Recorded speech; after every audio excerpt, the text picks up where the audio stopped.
Yeah, hi and welcome to part 6 of the supplementary coding along video series for the Build a Large Language Model from Scratch book. My name is Sebastian Raschka and I'm the author of the book. And yeah, these supplementary video series are meant as a additional resource where I guide you a bit through the code in a more casual way. So in part 5, what we have done so far is we pre-trained the GPT model. And now we can finally take advantage of that and build a interesting application on top of this model. So let me just show you where we are in this book. So in the beginning, we coded the data sampling, the attention mechanism, and the LLM architecture. And then in part 5 here, we essentially pre-trained the model. But pre-trained models are only, I would say, the beginning. So with a pre-trained model, they are quite interesting, but they are just the base model or the foundation for more interesting applications. So for example, when you use something like ChatGPT, you're probably thinking of a model that is capable of interacting with a user by addressing or answering to certain queries. For example, summarize this text, tell me who was the first president of the US, or other kinds of things. So translating, summarization, writing a paragraph, rephrasing things, answering questions. These are all things that you would expect from a chatbot or a personal assistant. And this is what we are going to do in part 7. First, so in this part, in part 6, I want to show you a simpler application of fine-tuning.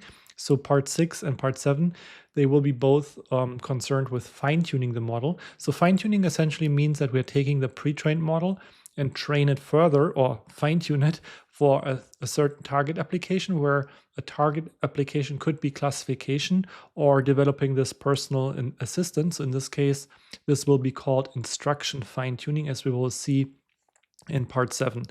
But I want to start with fine-tuning this GPT model that we pre-trained, or essentially also the model where we loaded the pre-trained weights from OpenAI as a classifier, because I think this is a great introduction to fine-tuning. And it's also, by the way, one of my favorite applications of LLMs or small LLMs, because it really shows what we can do with smaller models, because not every application in reality requires a general chatbot.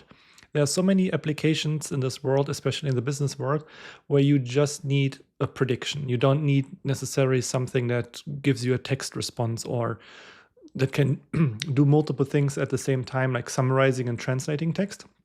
Sometimes you just need a model that predicts something, for example, customer sentiment, or I don't know, like stock market trends or something like that. So there's an infinite amount of things you can do. In this chapter, we will focus on a simple application of email spam classification, because you probably all are familiar with emails and spam emails.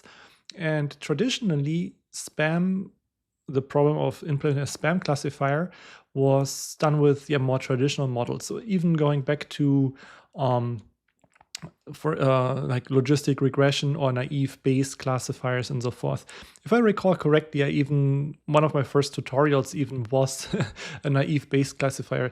It just comes to mind while I'm talking here, but maybe I can that's the same problem again. Maybe I can just show you and find it if it's not too distracting here. But so one of my earliest blog posts, I think, was on naive Bayes. Here it's 2014.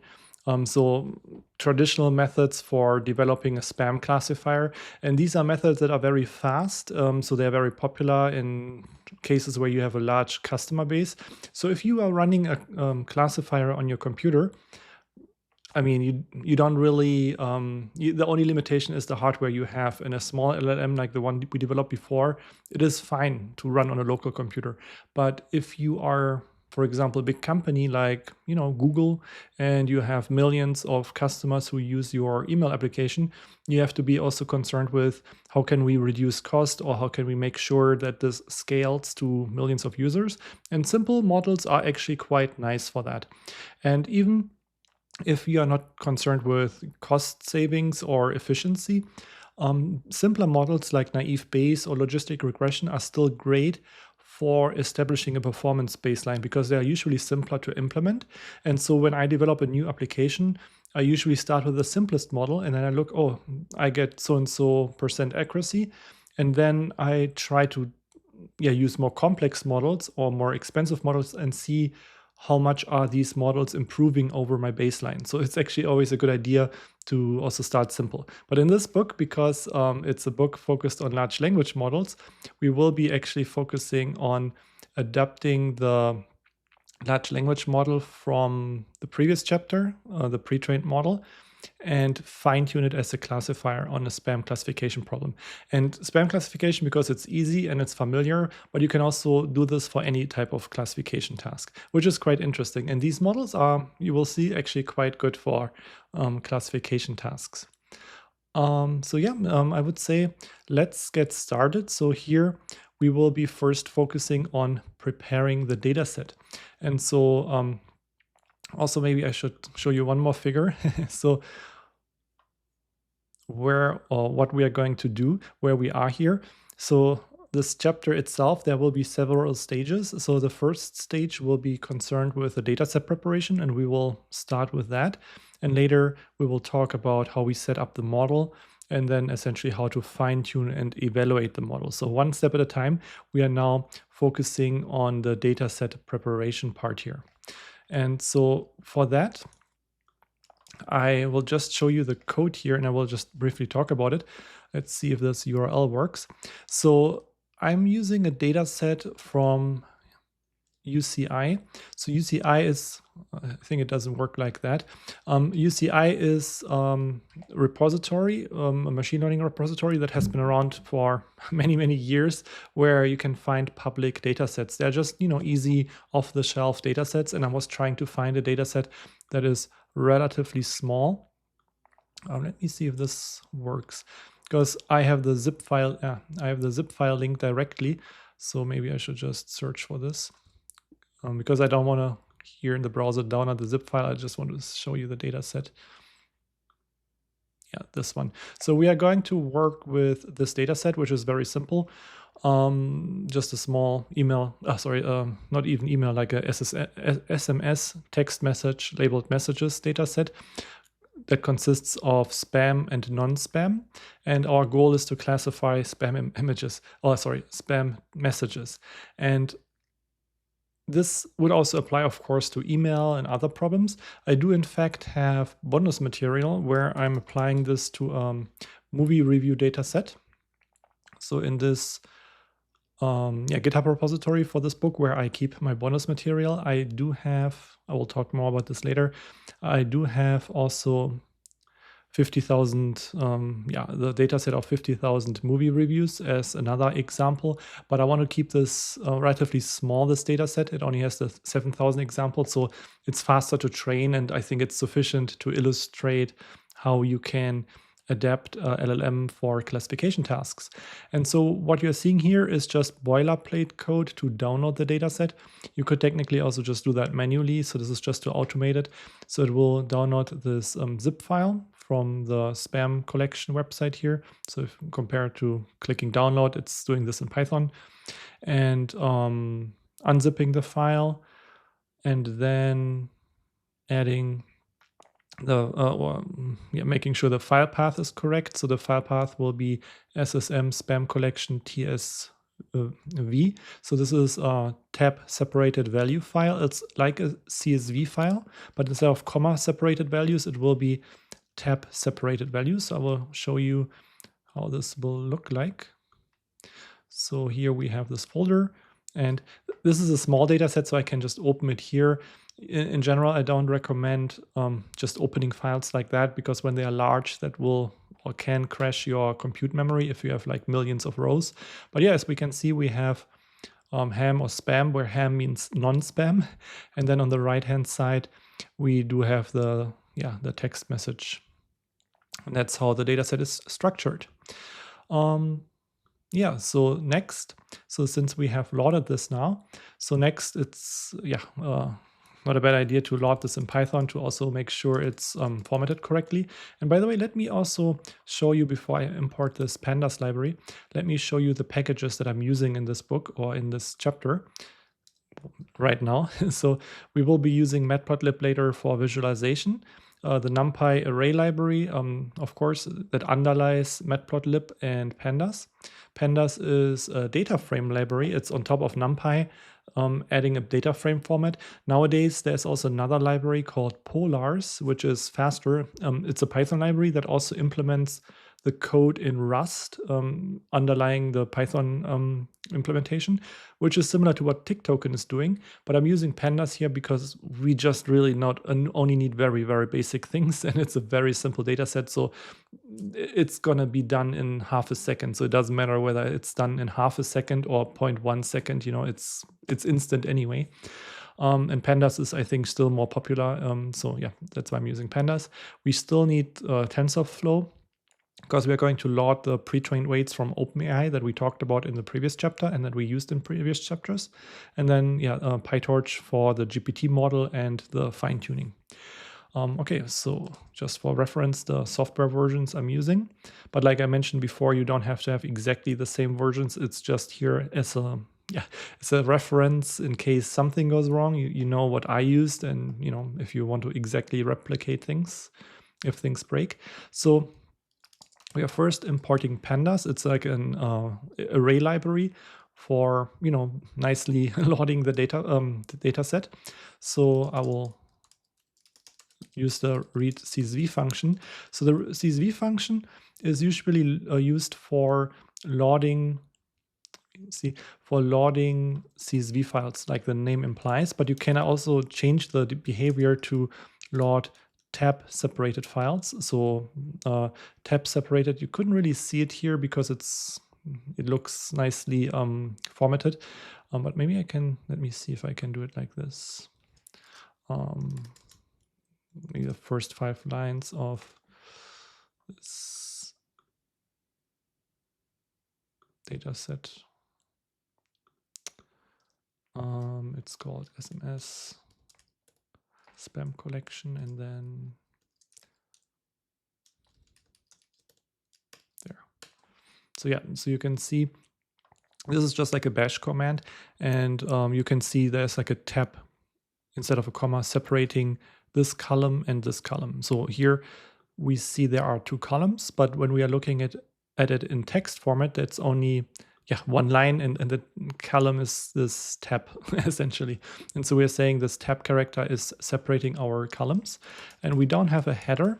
So header means that we don't have like a column label. It's really just text. So the first line really starts with a data sample, and so we can give it our own column label. So we can call it label and text, where label is ham or spam and text is the message we want to classify. And then I can print it here, and I can see there are 5,572 rows and 2 columns. Looks good to me.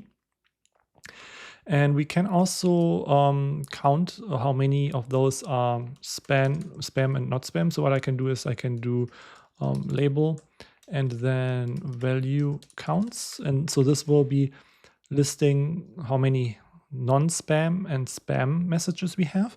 And you can see this is like an imbalanced data problem. So there are many more non-spam messages than spam messages. And this will make it a bit trickier to evaluate the model and the performance, because we can't just use accuracy then. there are measures like balanced accuracy, precision recall, like ROC curve and so forth. And so this would be a different type of beast. So for that, maybe just let me see if I can recommend something. But there's a library called Imbalanced Learn, for example, that is specialized in working with imbalanced data. And if you are interested in, if you are interested in model evaluation and machine learning in general, I do have a paper, or let me see, here on archive. That's not the right link. Let's just search for it. So this one, it's like a many-page article. It's probably, 50 pages almost, where I discuss more about model evaluation and the different metrics and so forth. So if you're interested in that, I highly recommend, reading this in detail. For this chapter, I will keep things simple. So I don't want to, spend 5 hours talking about model evaluation and everything, because then otherwise this will be way too long and it won't be about just LLMs anymore. It will be a general machine learning and deep learning lecture. So what I will do is I will balance this data set, which means that we will make sure that we have the same number of non-spam and spam messages. So I will reduce the number of non-spam messages to 747 so that we have a balanced data set, and it will make just talking about it a bit easier. So it's making the problem a bit simpler here. Because, I want to focus more on the LLM part than, all the other evaluation parts. Evaluation is a very important topic. It's, I would say, just a topic for a different book or a different course and so forth. So I will probably in the future one day talk about it separately. But for now, let's make this problem simpler so we can focus on the LLM fine-tuning. So what I'm going to do is I'm defining this function here, create balanced dataset, which will make sure that non-spam and spam messages have the same number of samples. And so what I'm doing is I'm first counting how many spam messages we have. I can just show you here. So we have 747 spam messages. And then what I will do is I will sample the same number of non-spam messages. So here the sample function will take a random sample of 747, because that's what we have here. And we set a random seed so that when you execute the code, you get exactly the same samples. So to ensure that we all work with the same subset. So when I just execute this, I should probably, because I'm improvising here, should probably assign this to a variable. So yeah, you can see we have 747 non-spam messages, ham.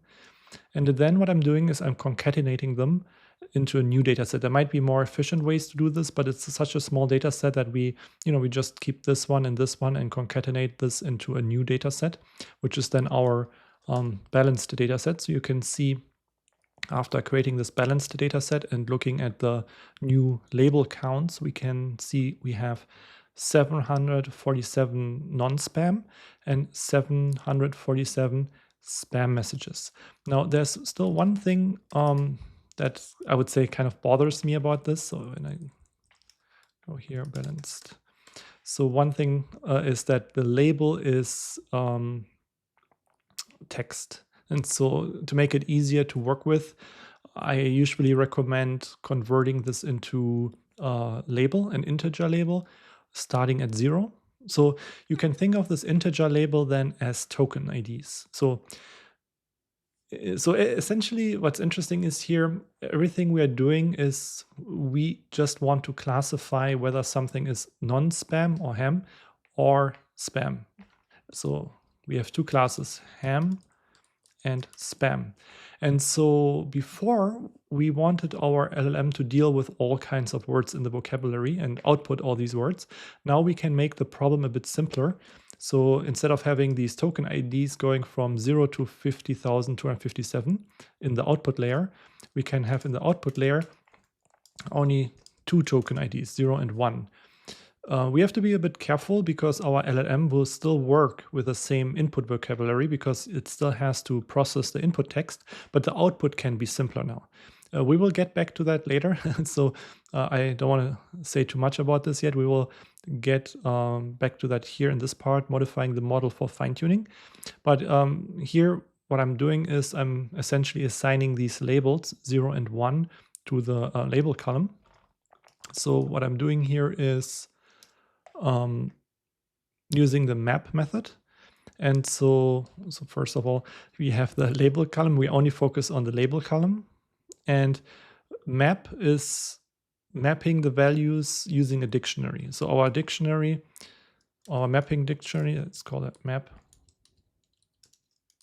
dictionary.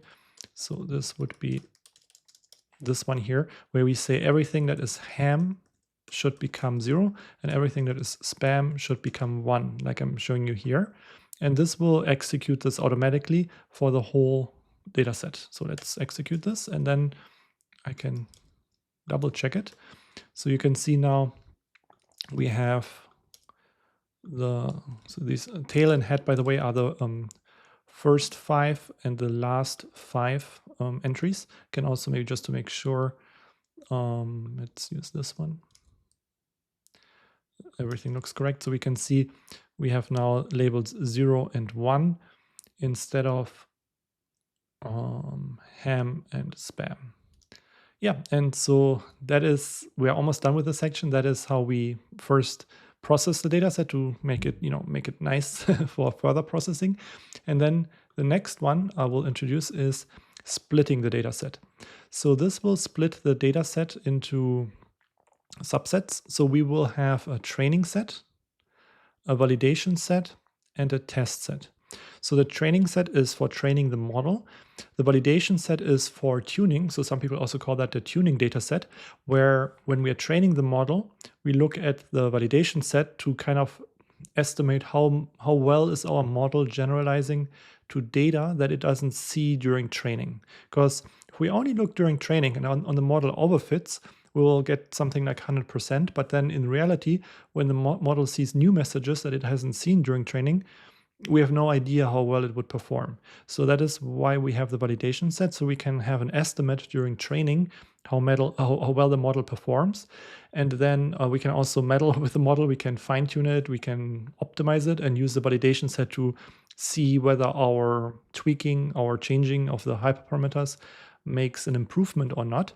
And then once we are done with everything, we use the final test set. Because when we use the validation set multiple times, it kind of like gets biased. I talked more about this in my article here, the model evaluation article.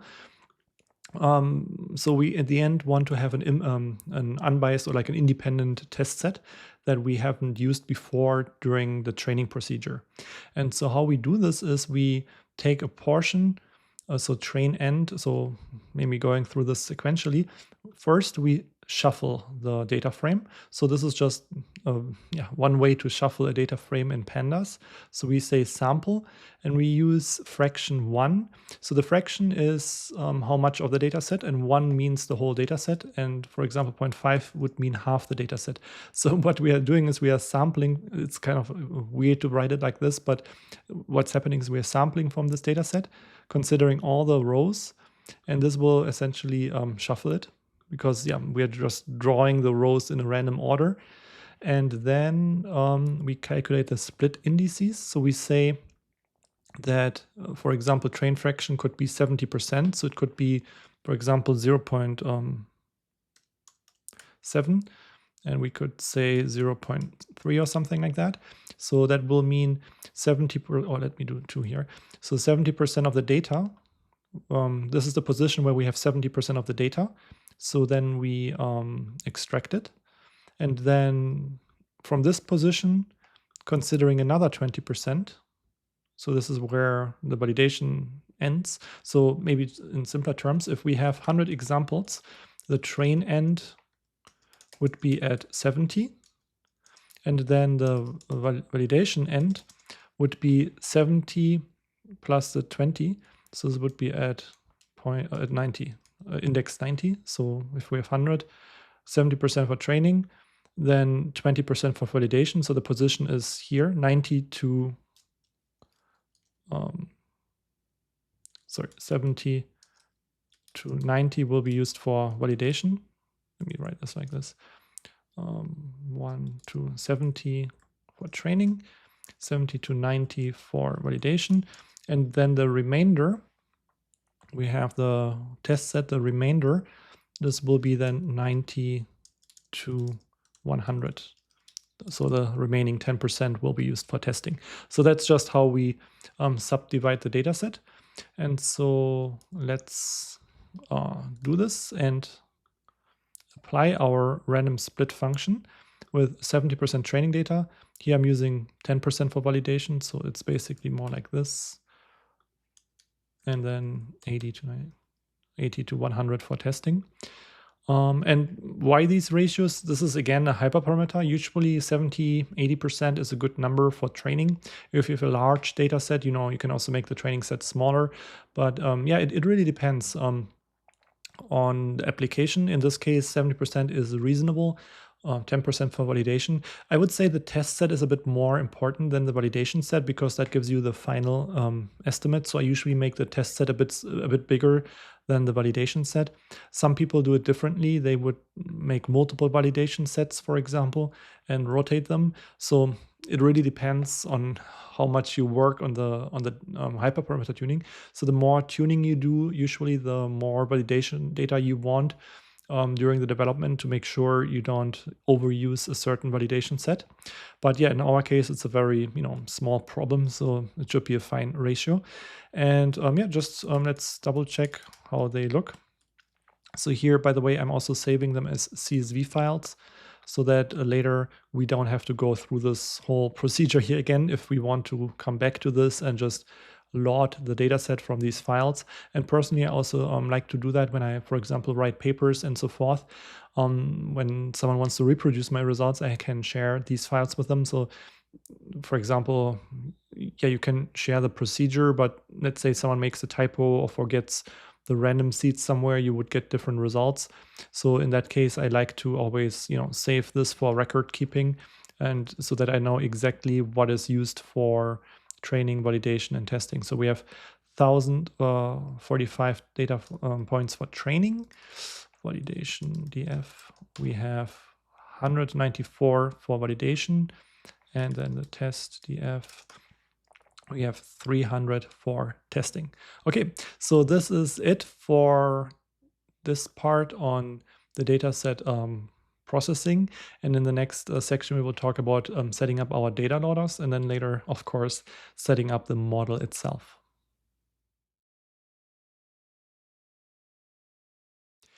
Yeah, after downloading and preparing the dataset in the previous section, we are now ready to create the PyTorch data loaders we will be using for fine-tuning the model later. So for that, I want to show you first the figure before we implement the code, because I wouldn't say it's super tricky, but there's one important aspect to consider here. And so the text messages, they have different lengths.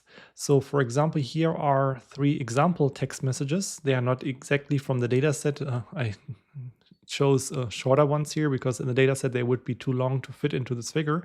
But if we have this message, this is the first text message, and then here this is another text message, and then this is the third text message, which is very long.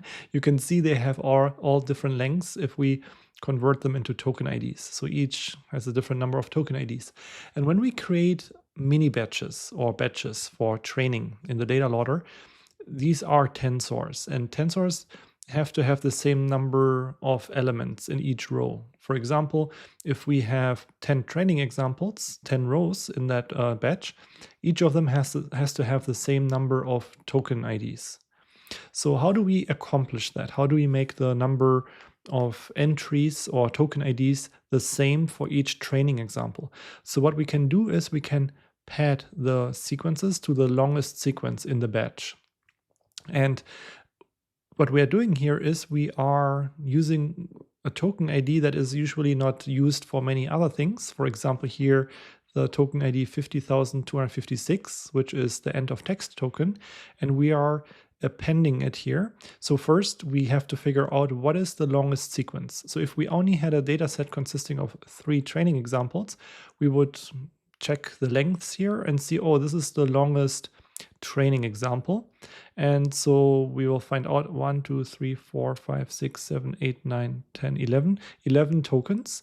And so we have to make sure that every entry has 11 tokens now. So here, in this case, because we only have 5 tokens, it means that we have to add 6 padding tokens. So here we can see 1, 2, 3, 4, 5, 6. We are adding the 50,256 padding token 6 times. And here, in this case, we are adding it 5 times. So we make each sequence 11 tokens long to match the longest sequence here. And multiple ways we can do that. We can do this for each batch. So one batch might have the maximum token length of 11. One other batch might have the maximum token length of 13, another one 15. Or what we can do is we can check the longest training example in the data set and then pad all the examples to the longest training example in the data set. And that is what we are doing here in this chapter. In the next chapter, in chapter 7, instruction fine-tuning, I will show you how we do this on a batch basis. For simplicity now, we are finding the longest sequence in the whole data set and then pad all the other ones. Okay, so let's see how this looks like in code. So, and by the way, yeah, we will be using the tick token tokenizer again. And just to show you the 50,256, that's the end of text token.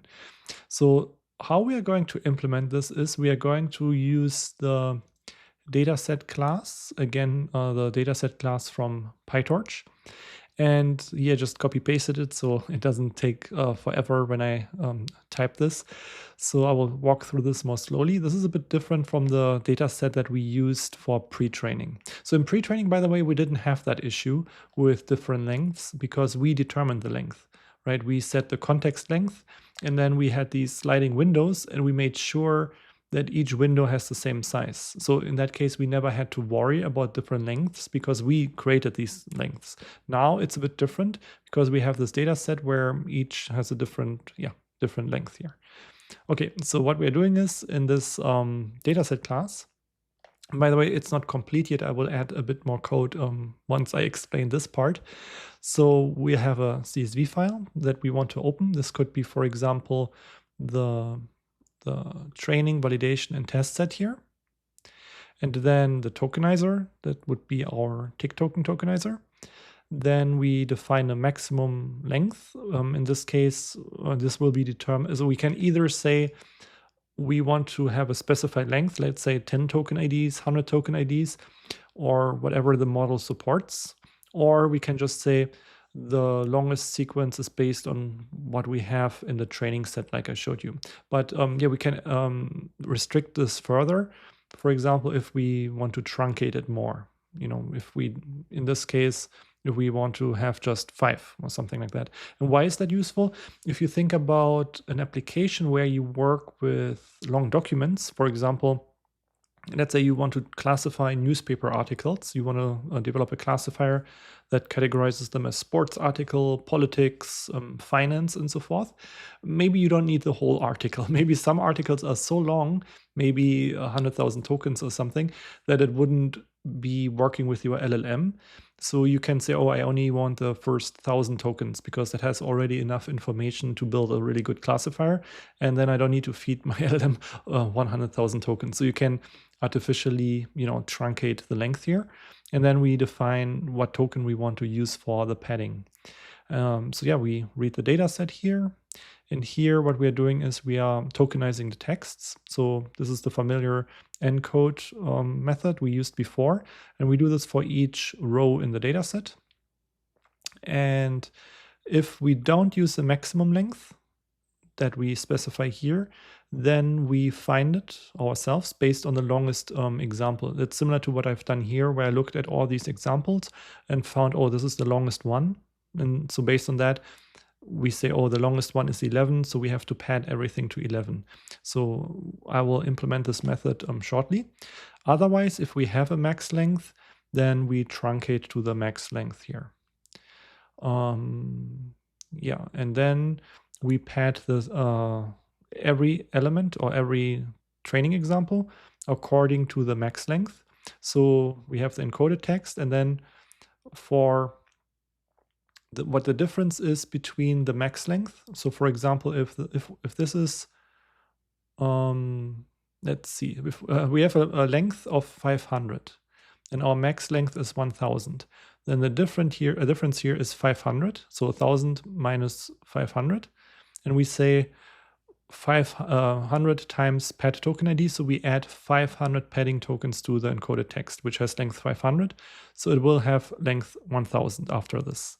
And we do it for each example in the text. So we are essentially determining the maximum length. Also, we have it here, and then we add the number of tokens corresponding to the difference between the actual length and the max length, so that we fill up the length up to the max length. It's what you are seeing here essentially. Okay, so this is the init method. This happens all when we construct the data set. So then next we have a get item method. Let me add this here. So the get item method will retrieve one example. So here it's similar to what we have done before. There's an index, and by the way, this is just like a PyTorch convention of how the data loaders work, the data sets work, and then the data loaders operate on the data sets. So index is a number. So for that we need actually, one second, we need the length method. So the index is a number between 0 and the length of the data set. So if we have, in our case, let's say for the training set, 1045 examples, this is the index is a number between 0 and 1045, and it will select a random entry from the data set, and it will also get the corresponding label. So this is the text, and this is 0 or 1, depending on whether the email is ham or not ham. And then we convert it into tensors.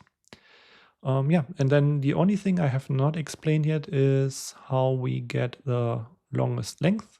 So depending on how you want to implement this, I have a verbose version, and later in chapter 7 I use also a shorter version. So that's actually very simple. What we're doing is we are just brute force iterating through all the encoded texts, the tokenized texts. And we say if a given text is longer than the max length, then we update the max length. And a shorter way to write this would be just like that, depending on which one you prefer. If you are more familiar with Python, you might find list comprehensions, or here like just a generator, more readable, or here in this case the more verbose way of doing it. But it's essentially just finding the longest sequence brute force using traditional Python code. So that is our data loader, or sorry, not our data loader, our data set. The data loader will come in a few moments. So let's first initialize our data set here. So what I'm doing is I'm initializing it with a training data set first, and then we don't set a max length, which means that the data set will determine the max length based on the longest encoded length, like we just discussed. So this will be my training data set, and then I can print out what is my max length, what is the longest sequence. So if I execute this, I will find it's 120, and it's been a long time. So I grew up in the 90s, and I remember SMS text messaging was very popular. Nowadays, everyone uses iMessages or WhatsApp, where you don't have any limit how many characters you write. I'm not sure, but I think if I remember correctly, the maximum number of characters was 120, which might explain why the longest sample in this training set is 120. In any case, so just as a side note, so we have now the longest training example of 120. So that is how we pad our training set. And then we do the same thing for the validation set and the test set. Now, there could be longer examples, not in this case, maybe because based on what I said, text messages were maybe limited to 120 characters. But if you are working in a more general case, there may be examples where you find that a record in the validation set or test set is longer than something that has been in the training set. So here, what we are doing is we are truncating it to the training set length. That is because, we'll get to that later, because we are going to fine tune a certain position, a certain token ID. I will explain other ways of doing it also later as, let's say, bonus material. But for the way we implement the LLM, it is important that the validation and test sets have the same lengths as the training set. So that's why I am restricting that here. So another way you could do it technically is you could also determine the length based on the whole data set before we split it up and then use that length. And by the way, I don't think though they are longer than 120. So I'm just doing it for best practice reasons, because in model evaluation, the best practice is also to use the same parameters derived from the training set on the validation set and test set, and not use all the data to determine settings, because that would indicate we are considering information that would not be available at test time. So we are kind of like almost cheating if we would look at the lengths of the validation and test set. But this is again a topic for model evaluation. If you're interested, I mentioned my other article. So here I'm just doing it also for best practice reasons. Let's see if I have a figure here to illustrate where we are. So what we have done now is we have these original text messages, and then we made them all 120 tokens long by adding these padding tokens, the 50,256. So this is our data set. And then we have also the class labels, zeros and ones. So that's what we have done so far. But the one step that is missing, I mentioned in the beginning of this section, we are going to create the data loaders. So far, we only created data sets. So let's also create our data loaders. And this is code, that is very similar to what you have used before in chapter 2 when we set up the data loaders. So here we set the number of workers. I mentioned there might be some issues on certain machines, and also in Jupyter notebooks. Usually, I don't recommend using multiprocessing. So just setting it to 0, but you can increase this and see if it works on your computer. And then we set the batch size to 8, and everything else is the same. We are shuffling for the training set. We don't need to shuffle for validation and testing. And then also the drop last equals true, which I explained in a previous video, that it will drop the last batch if the number of examples in the training set is not divisible by the batch size. And yeah, and this is it. So let's execute that. And let's maybe also do the dry run. I mentioned before, I like to just iterate over the data set just to make sure there are no bugs. You can do that also for the validation and test set. And just to make sure the sizes of the input and targets are what we expect.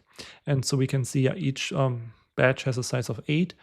Or in this case, it will be the last one, but yeah, it should be fine. So we are just making sure the batch size is indeed 8 and the number of tokens is 120. So this looks okay. And the labels, of course, corresponding to the 8 examples also have size 8. So this looks all good. And then lastly, we can also just print out the length in terms of how many batches do we have in the training, validation, and test set. So we can see we have 130 training batches, 19 validation batches, and 38 test batches. And so with that, we have now the dataset prepared and loaded. The next step would be loading the model, the pre-trained model, before we can modify the model and before we can fine-tune the model on this dataset.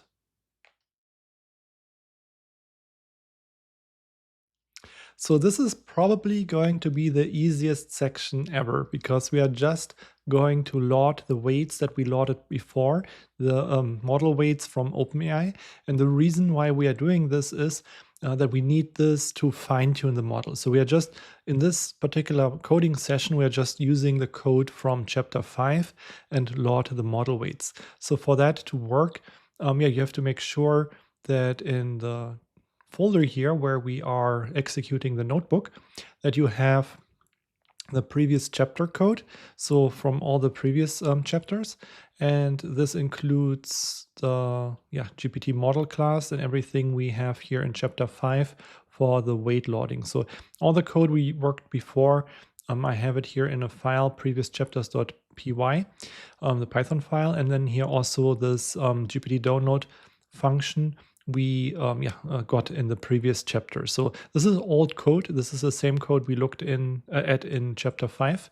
We are just going to reuse that now so that we have the model set up and can fine-tune it. So let me show you just the basics here. So first, I'm just copy pasting it because it's not very interesting at all. This is something you have seen before. So we just choose the smallest model here, the 124 million parameter model, just like an example input prompt. I think we don't even need that one. Can get rid of this.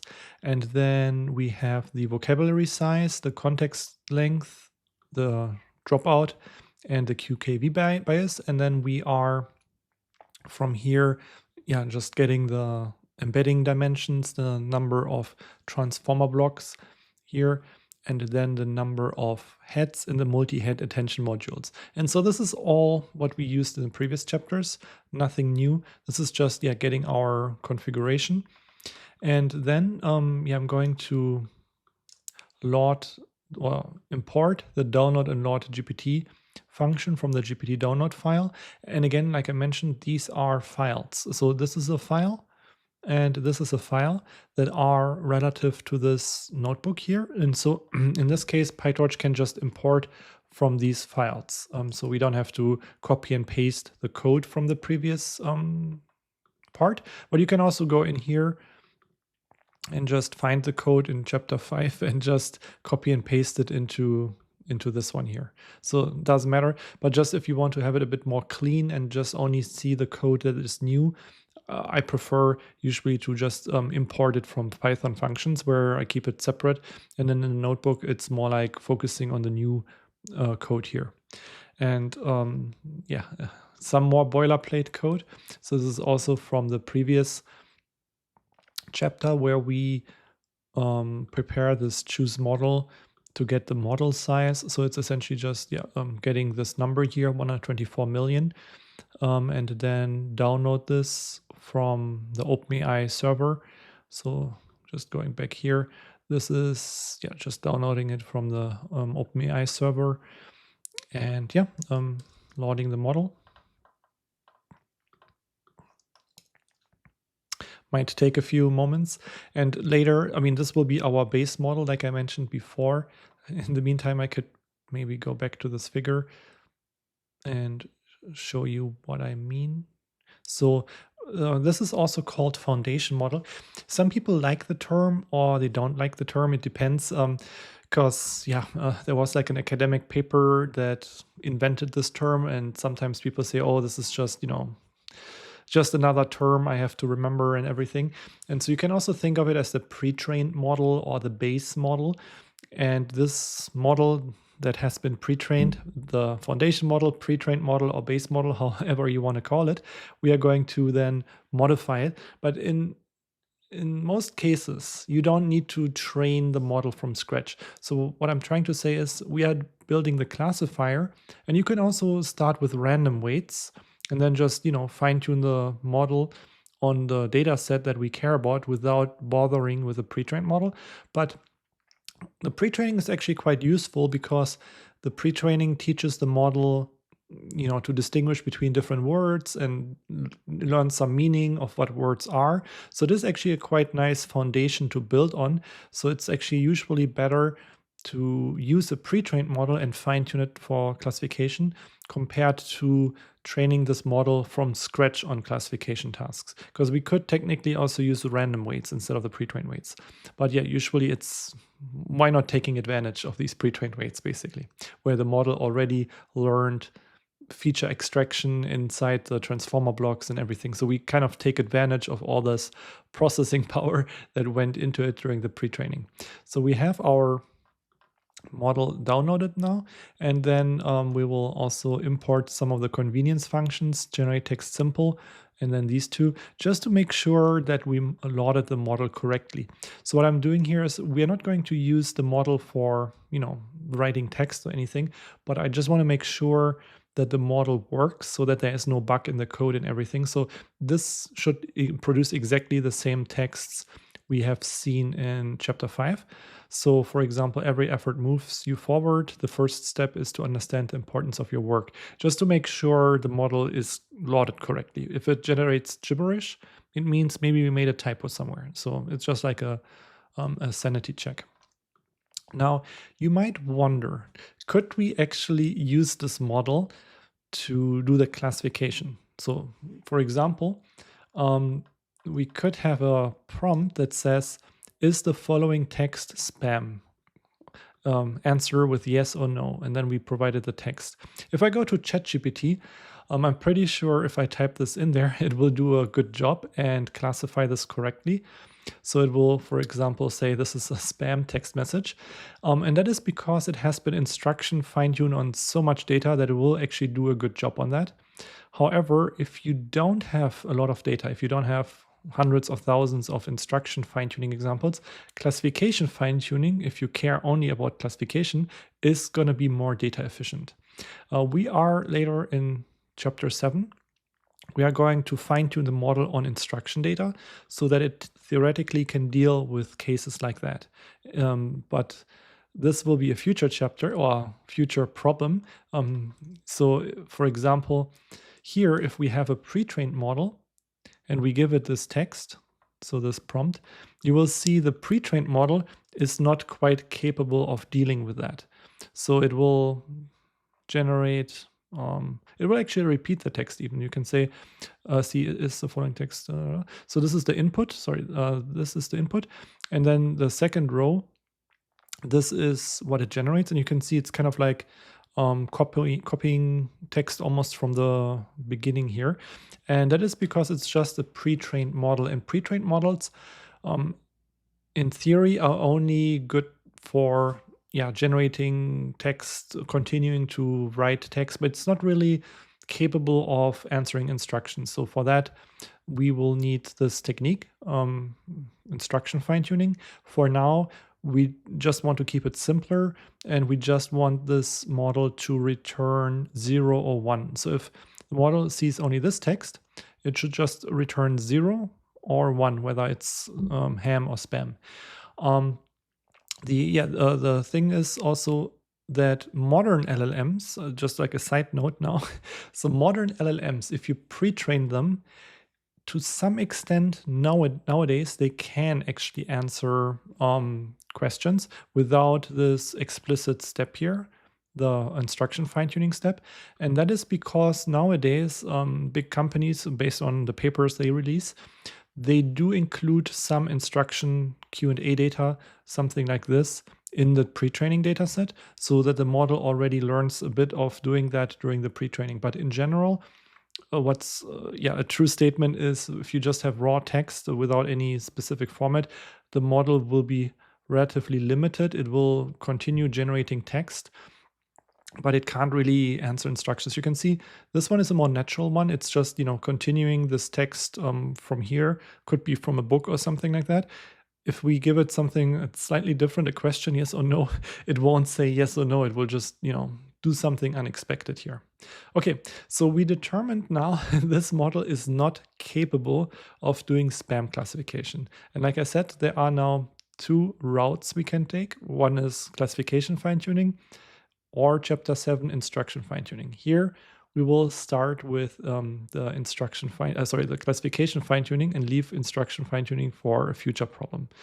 So this video was really just setting up the model, the pre-trained model, and we determined it's not capable. In the next section, I will show you how to make it ready for classification fine-tuning.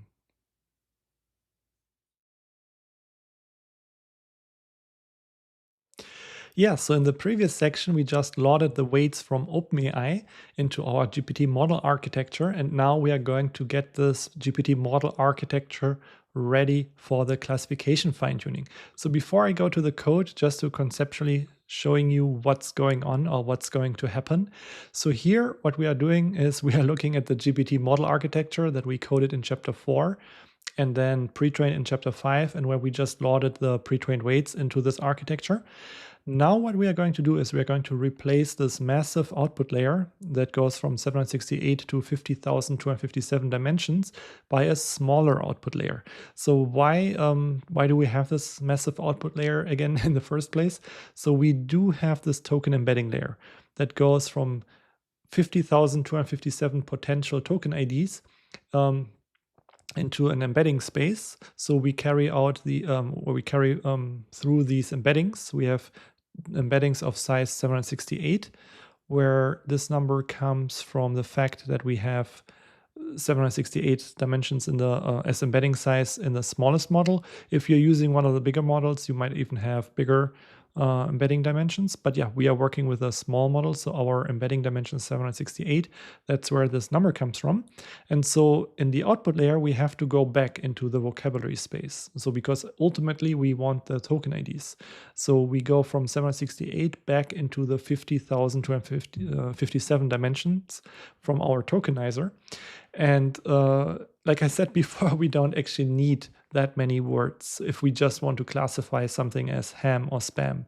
So for that, ham and spam, there are two words. So we need actually only two tokens, two potential output tokens. So we can go ahead and replace this massive output layer with this smaller output layer where we have, again, still the same embedding size because, we don't really change anything inside the network, but then we only need two potential words, ham or spam. So we replace this by these two output nodes.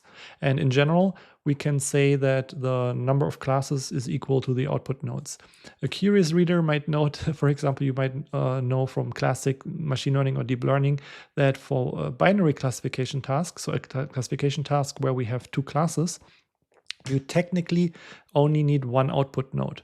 But to keep the code in this notebook here more general, we will be using two output nodes for our two classes so that we can say the number of output nodes is equal to the number of classes in the data set. So for example, if you have another task, so this would work also for any type of task. If you have, for example, a task where you want to classify newspaper articles, so you might have business news, sports news, politics, and finance. So you have 4 different types of articles. You would then have 4 output nodes. So you can change this based on your task. But yeah, since we only have 2 output classes or 2 classes, we have 2 output nodes. So let's go ahead and make these model changes I just described. So first, never a bad idea to just make sure the model is loaded correctly. So we are looking at this model here. Like I mentioned, we have the 50,257 to 768 embedding. And then, we are scrolling through the different transformer blocks. So we have, 12 transformer blocks. So up to here, that's a 12th transformer block. And then we look at the output layer. And this is the layer we want to replace by our smaller layer. So before I do the actual replacement, I want to make one more note. And so pre-trained models are actually pretty good at, extracting information from the input text. So this whole network has been trained, to do something useful in the pre-training task. So we don't really need to modify anything here. We can actually just replace this layer and just fine-tune this output layer. And I do have an article on that. It's a pretty long time ago, but where I analyzed like the trade-offs of training different layers. So let me just see if I can find it here. Fine-tuning large language models. And so it's a different architecture and it's a different data set. So let me see. So it is a different model and a different data set than we are working with, but it's, I would say, a trend that generalizes in certain aspects, where what I'm trying to tell you here is kind of like transferable to our model and our data set. So what we are looking at here is the classification accuracy. It's on a different data set, but it's similar. I mean, in that sense that we are classifying 2 classes, and that's the accuracy here. And there are 3 bars. There's the test accuracy, the validation accuracy, and the training accuracy. For, keeping this discussion brief, let's just focus on the training accuracy, the first bar. And this accuracy is achieved if we train only the last layer. So the last layer means this one here. Now, if we train the last 2 layers, and the last transformer block. So let's say this corresponds to like these 2 and then the transformer block. If we train this part, we get better accuracy. So we train more things. We get from, I would say, 76% to 87.5%. Now, if I train even more, like the 2 last transformer blocks, so if I train this whole part here, Oh, sorry, what happened? One moment, I somehow pressed some wrong button on my keyboard. Okay, so if I up to here, if I train this whole part here, we see we get even better performance. Now we have something maybe around, I don't know, like 90%. And yeah, so the more we train, it seems like the better the accuracy. But then we hit a point where we have diminishing returns. So you can see here, there's not much improvement really. I mean, we still keep it around 90% here. And moreover, also when we look at the training time, how long it takes for the fine tuning, here we are around, I would say, what is it, like 2.5 minutes or something, if we only train the last layer. If we train the last layer and the last transformer block, it's about the same. Training 2 transformer blocks, yeah, it's a bit slower, 3.5 minutes. But then if we train the whole model here, all the layers, yeah, we see it's 7 minutes. It's almost like 2 to 3 times what it takes here to train only the last layer. Or the last 2 layers, but it's not that much better. So we spend, especially in this range, more time training, even though we don't really get any returns. And so this is generally true. The simpler the data set, the more this applies essentially, because for a small, simple data set, it's kind of overkill to train everything. In fact, the more we train, typically the more data we need to avoid overfitting. And so if we have a small, simple problem like the spam classification problem, it's not really necessary to train this whole model. So we can get away with only, for example, training the last layer, the layer norm here maybe, and the last transformer block. So long story short, before I go ahead and replace this layer with the smaller layer that I mentioned here, let's actually go ahead and make the model non-trainable. So in order to do that, we can freeze the weights. So what we can do is, for example, we can iterate through the model parameters. So for each parameter, so that would be a weight tensor or bias tensor in the model, we set the requires gradient argument to false, which then means this weight tensor or bias tensor won't be trained when we are training the model. So we are freezing the model. So this means essentially, another word for that is freezing the model or the model parameters. So they won't be updated during the training. And now we can go ahead and replace the output head. So what we go here is output head. And so we will replace this. So this one will be trainable because we initialize it with new random weights, and by default they are trainable. So we are going to use 768. So to make this a bit more general, let me go ahead here and copy this name. So we can add the embedding dimension as a configuration here. So it will also work in case you choose to fine tune a larger model. So embed dim.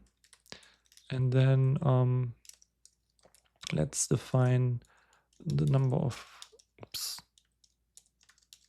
classes to 2. And then we can say num classes. And then also let's set a random seed because we are initializing it here with random weights. Okay, so now we should have a new output layer. So you can see now the output layer is improved. Sorry, not improved, replaced. And now, yeah, this would be what I just showed you. One thing is, according to this, training the last transformer block is not a bad idea. Maybe the 2 last transformer blocks, that's maybe a reader exercise for you. But I would say we should probably train this last transformer block at least. So what we are going to do is, I don't need to scroll that much.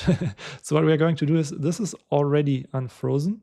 We are also going to unfreeze this one and this one. So unfreezing means making it trainable, basically. So first we made everything untrainable, only this is trainable. Now we make these things also trainable. And why this last layer norm? I mean, well, you don't have to, but I feel like it's natural or more natural when we make this trainable and we make this trainable to also make things in between trainable. Otherwise, it would be a bit awkward. So what we're doing now is we are making this transformer block here trainable by setting this again to true. So this would be the last transformer block in our model. and then the final layer norm. So this layer norm, we will also make that trainable. And so now, yeah, only the output head, the final layer norm, and the final transformer block will be trainable. Before I end this session, I wanted to show you one more thing. And so what happens when we give it some input now after our modification? So let's just assume we have some simple input here. And so this input is 4 input tokens corresponding to, let's say, a text message, someone asking us, do you have time? Here, again, I just add the batch dimension like I usually did. So because our model expects input batches, because without that, this would be a torch size of just 4. But our model expects batches during training and everything. And so let's say our model receives this input. So when we do torch.no grad, the context, and then let's say, outputs model inputs. So if we get that, so let's see how outputs looks like. So you can see it's now, again, still 4 rows, right? Each row corresponds to each token ID or token input here. But now we only have 2 output dimensions. Before, in chapter 5, we looked at this massive outputs tensor because before we had 50,256 output dimensions. Now, as expected, we only have these 2 output dimensions. In particular, we are also, by the way, only interested in fine-tuning the last position. So here, what we are looking at is the last token. We will talk more about this, but so technically, we are only considering this last token here. So this one, we are going to not fine-tune anything related to those tokens. And the reason is that the last token contains the information about all the other tokens. So yeah, so here's just like a figure showing you what we just did. If we have some input text, we get this tensor, and then we only focus on the last row corresponding to the last token. And the reason is it's due to the attention mechanism. So if you remember, it's been a long time, but from chapter 3, how attention works, we have this causal mask. So if you consider these rows as the input, so when you look at the first input position, do, the self-attention is only between do and do itself. And then if we have these two, do you, so the you, the word you, the context vector for that one, contains information about do and you. So we have attention weights for do and you. But it can't look into the future because of this causal attention mask. So it can only always look to its current position, right? And so if we consider this token here and we make our decision, so maybe going one step back. So our task is, based on these numbers, to classify whether something is spam or not spam. So we could look at this whole thing. We could look only at the first row or the second row. But the most efficient way to do that is to look at the last row and use these numbers to determine whether the input is spam or ham, because this one contains information about everything else. So going here again, the last token, do you have time? It has information about all the other tokens. So the context vector has all the information because we have the attention weights for that. And so the model, when we fine-tune it, will learn how to use these attention weights effectively for making the decision whether something is spam or ham. And so that is why we only need to focus on the last position here. But yeah, this is what we are going to do. So we are going to next fine-tune the model to do this classification task. And I think, yeah, this will maybe then also make things a bit more clear. And yeah, and so with that, we have modified the architecture, and we will just in a few moments fine-tune it.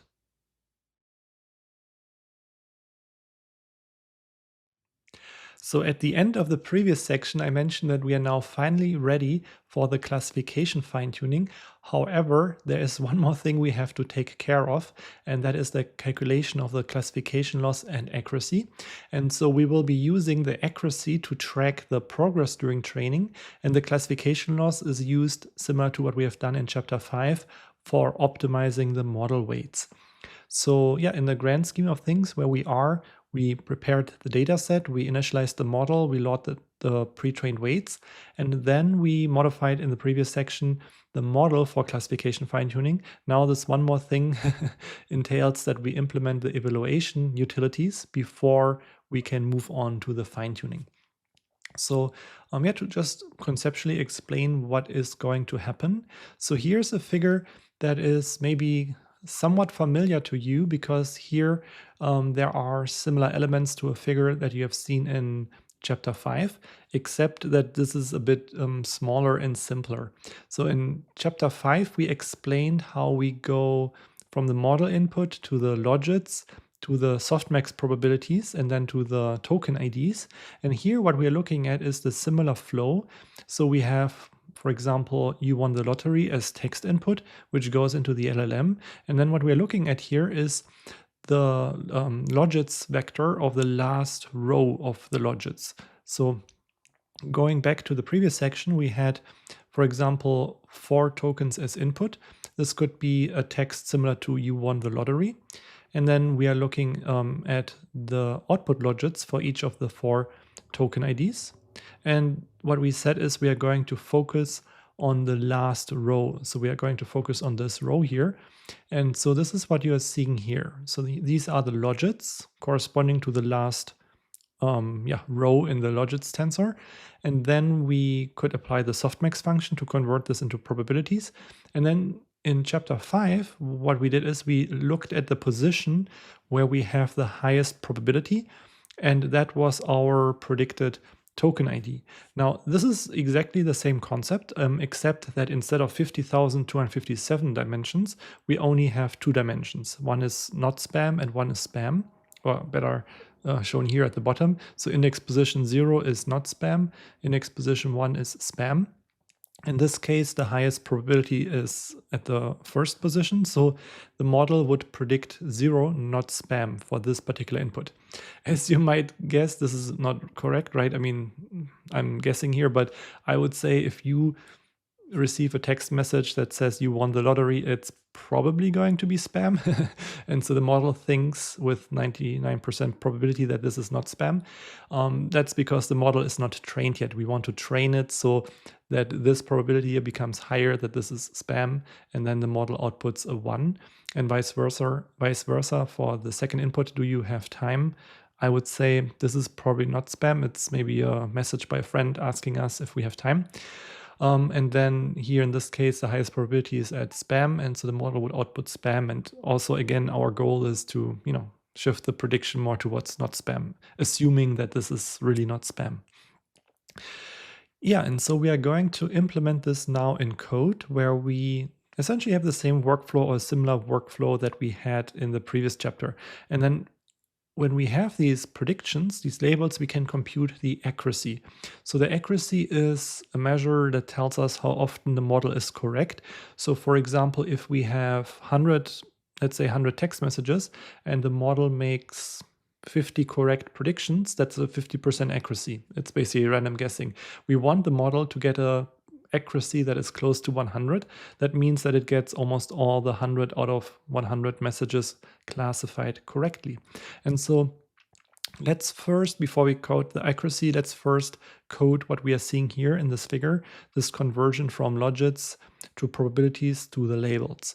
So let's work with the last row here, like I mentioned before, and that was for the reason of the causal attention mask, as I said before. So let's go ahead and just call that our logits. So in reality, these are the last row logits, right? So it's not the whole logits, it's just the last row here that we get with the -1 here. And then let's compute the probabilities. So we do torch.softmax and logits as input, and -1 because we have a 2D tensor. And then let's just look at this. And so we can see this is a very small number, something close to 0, where this is 99%, essentially 0.999. So this means basically shifting the dot by 1 position. So we have 0.99, a very high probability. So if we then used our torch argmax on probus, you should see a 1 because this is a much higher value than this one, for example. We can call that our label, for instance, like this. And so this is our predicted label. If we want this as a regular Python integer, we can also use the item method, which will just extract this as an integer. There's one more interesting thing maybe to mention. So we are executing this here on the probus, but as I mentioned before in chapter 5, so when we look at the logits and the softmax probabilities, you might notice that the softmax is a strictly increasing function. So that means when we apply a softmax function to any vector, the ordering of the magnitudes will be the same. So what I'm trying to say here is if the largest value is at the first position before the softmax, it will also be at the first position after the softmax. So it preserves the position of the largest element essentially that we're looking for. It's preserving the whole order of the values. If you would sort them, the sort order would be the same before and after applying the softmax, which means that so the softmax becomes redundant here. So we can actually just do logits here and you will see it will be the same label. So in a sense, we skip one relatively expensive, I mean, not that expensive, but we skip a computation here, which is nice. So we don't really have to apply this function here. For training, it is necessary. But as you remember, we also pass the logits directly into the cross entropy loss, where the cross entropy loss is internally using softmax essentially. So long story short, when we just care about the label, we don't need the softmax because the relative ordering of the elements is the same. So we can just apply the argmax to the logits and save one computation. So now let's get to implementing the accuracy loader so that we can see how often our model is correct before we start training it. And then, of course, we want to see that it improves during the training. So let's call that calc accuracy loader. And so this will be analogous to the calc loss loader we implemented in chapter 5, except now instead of computing the loss, we compute the accuracy. By the way, we will also implement the calc loss loader again later, but let's, for simplicity, just focus on the accuracy loader for now. So we will be able to pass a data loader that could be the training, validation, or test data set or loader. Then the model itself, I like to also pass the device here so that we can put the data onto the correct device where the model is. There are different ways to implement this, but I prefer to do it this way. The number of batches.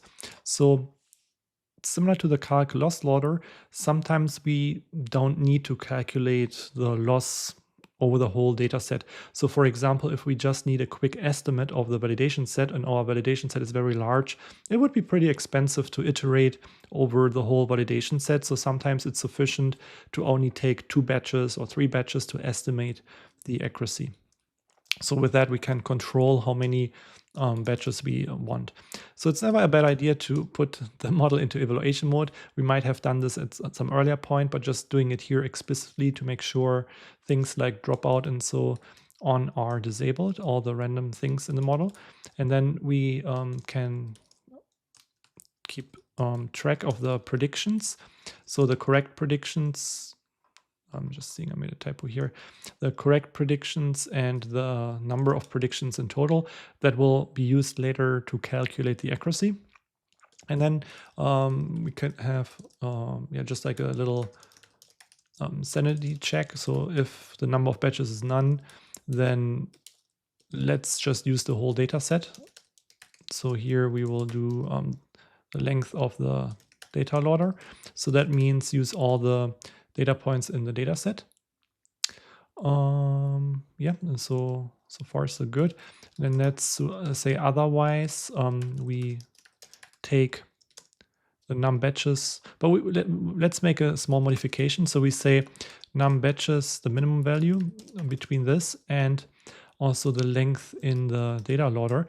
So this will prevent issues where, for example, our data set only has 2 batches, but we specified 10, and then, it would crash or something like that. So here we say whatever number is smaller. So if we define 10, but our data loader only has 2, then we only use 2. It's just like a little safeguard here. And then we say for I, let's say input batch, target batch in the data loader, enumerate, data loader. So here, for each of them, we will say if the number is smaller than num batches, we keep working on this, right? So if I is smaller than the batches, then we will first transfer the data onto the target device. So to device and target batch also to device. So yeah, right now I'm just double checking. I just want to make sure 1, 2, 3, 4, everything looks correct. Yeah, I usually don't code in a Jupyter notebook. I usually use Visual Studio Code with torch.nograd. Let's maybe make a compute the logits. So here logits equals to model, and then the input batch where we have it here. And like I said before, we will only use the last row. And then we convert this to predicted labels, and this will be using our computation here.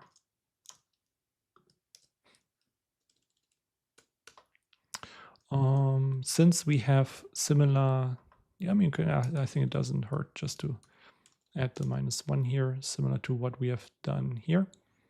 I think it's not strictly necessary, but not a bad idea. Forgot a T here. What else? So now we have the predicted labels, and so we can increment the number of, let's say, call this examples, the number of examples we have encountered so far. Num examples plus equals, and then the number of rows here, the shape 0, should contain the number of examples. So this is just, we could also get that from the input batch. It's the same, it's the number of rows or number of elements in that case. What else? So now, of course, the important part would be the correct predictions. So here, simplest way how we can say if we have some correct predictions is just to compare it to the target batch. So for example, if I have a torch tensor, let's say labels 1, 2, 3, or we have, let's say just 0, 1, 0, 1. And this is our, let's say, correct, or let's call that target. And then we have predictions. Let's take this one and change one number here. And so if I compare those two, I can use the equal sign, and it will give me a Boolean array where true means it's similar and false means it's not similar. So maybe just lining them up here, then it's a bit more clear. So we are lining them up here. And so what I can do is I can then use the sum to calculate how many of them are correct. So in this case, this should give me a 4 because I have 4 correct predictions, and I can return this as an item, for example. And what I can do is I can say target.shape 0. This should give me 1, 2, 3, 4, 5 divided by, let's do it like this, sorry, 4 divided by 5.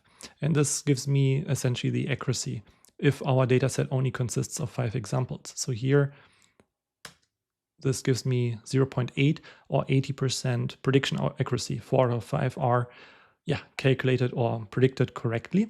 And so we can use that to compute the accuracy here. We can say the number of correct predictions is equal,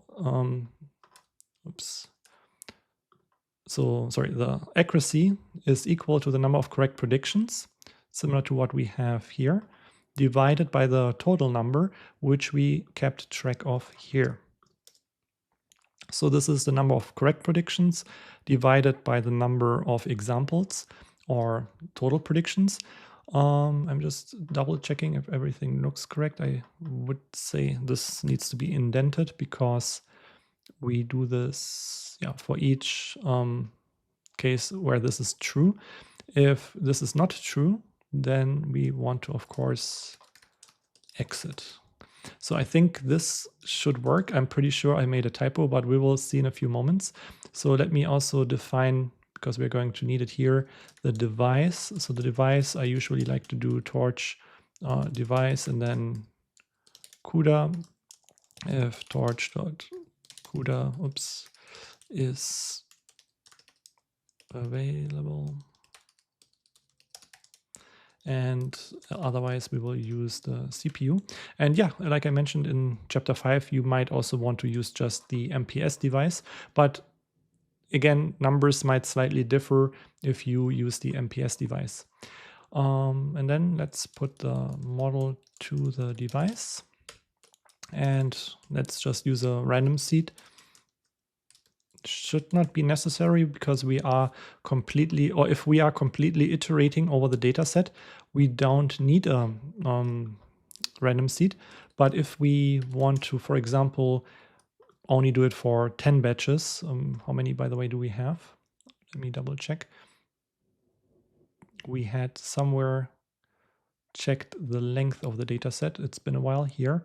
So if we only want to take 10 batches just to accelerate this a bit, if we have shuffling in the training set, it will of course give us a different 10 batches. So in that case, we are setting a random seed so that you should hopefully get the same accuracy that I'm getting. So let's say train accuracy, and then we initialize our calculate accuracy loader on the training set, train loader, the model, device, and then let's say num batches, let's say 10. So in this case, this hopefully gives us the training accuracy. So let's see if this works or whether I made a typo here somewhere. Yes, so there is something that is not working. Correct prediction. So I think this should be correct predictions. And it seems to be working. So let's see what the calculation gives us. Okay, so I forgot one more thing.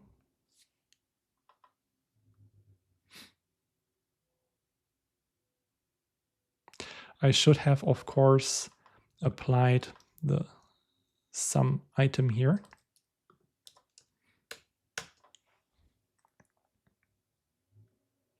Looks better, or I hope it works. Okay, so 0.46. So this is our accuracy. So this is essentially 46.25%. And we can do the same thing also for the validation accuracy. Val loader, and then the test accuracy. So 45%. And then the test accuracy. 48%. So they should be all very close together.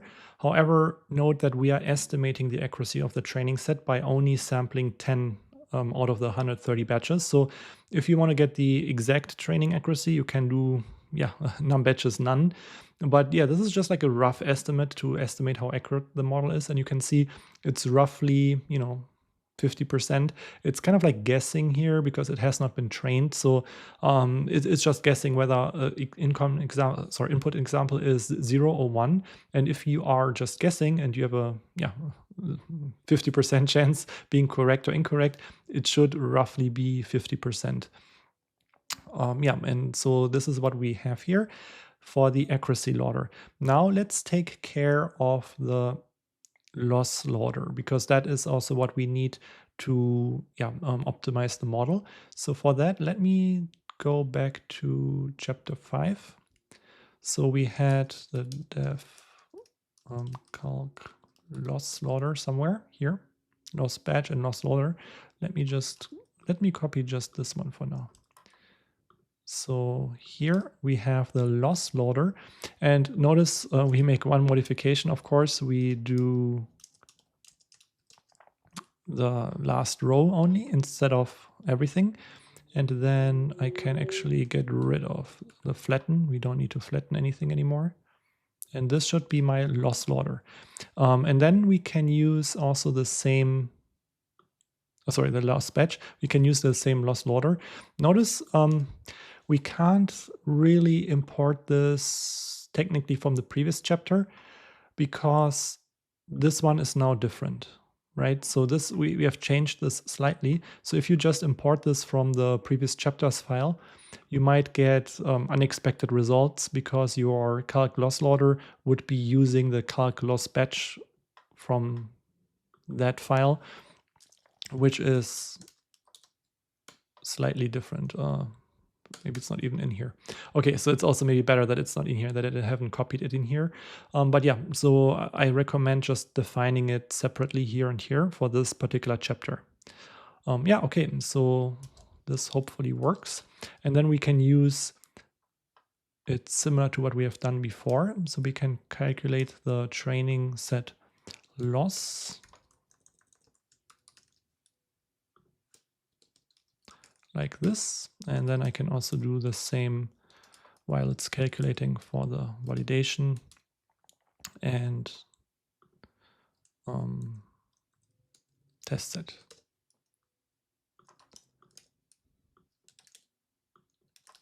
And these are our initial values. So what we want is we want to reduce this to 0. And we want to increase this number so it becomes 1, so 100% accuracy. So yeah, so this is so far what we have set up in terms of how we evaluate our model. And then in the next video, like I promised earlier, we will be finally fine-tuning this model.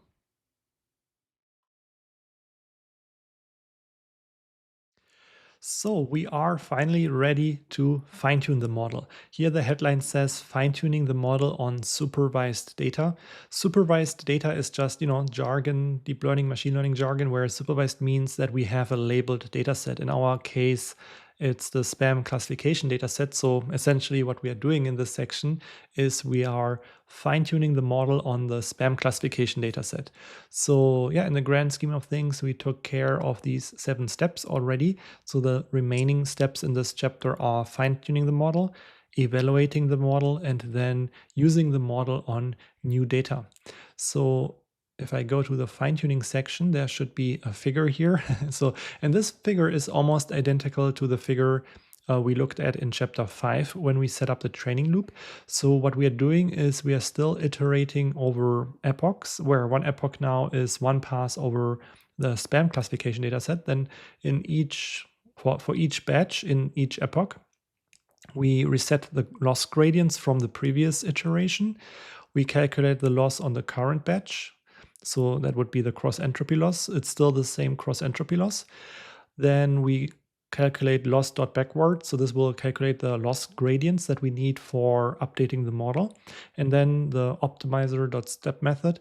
So the step method of the optimizer will apply these loss gradients to update the weights. And then we print the training and validation set losses to make sure the model makes progress. And yeah, I'm just seeing, that's funny. So I'm just seeing this is exactly the same figure we had in chapter 5.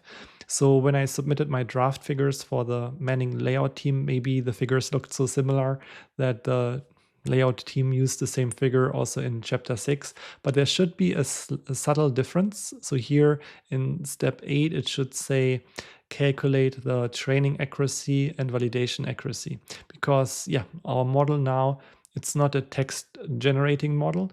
So our model won't write text. It will only return class labels 0 or 1. So it would make sense during the training to calculate the accuracies to see how good the model is at the current epoch, and to also track it over the epochs to see if the model is making progress or not.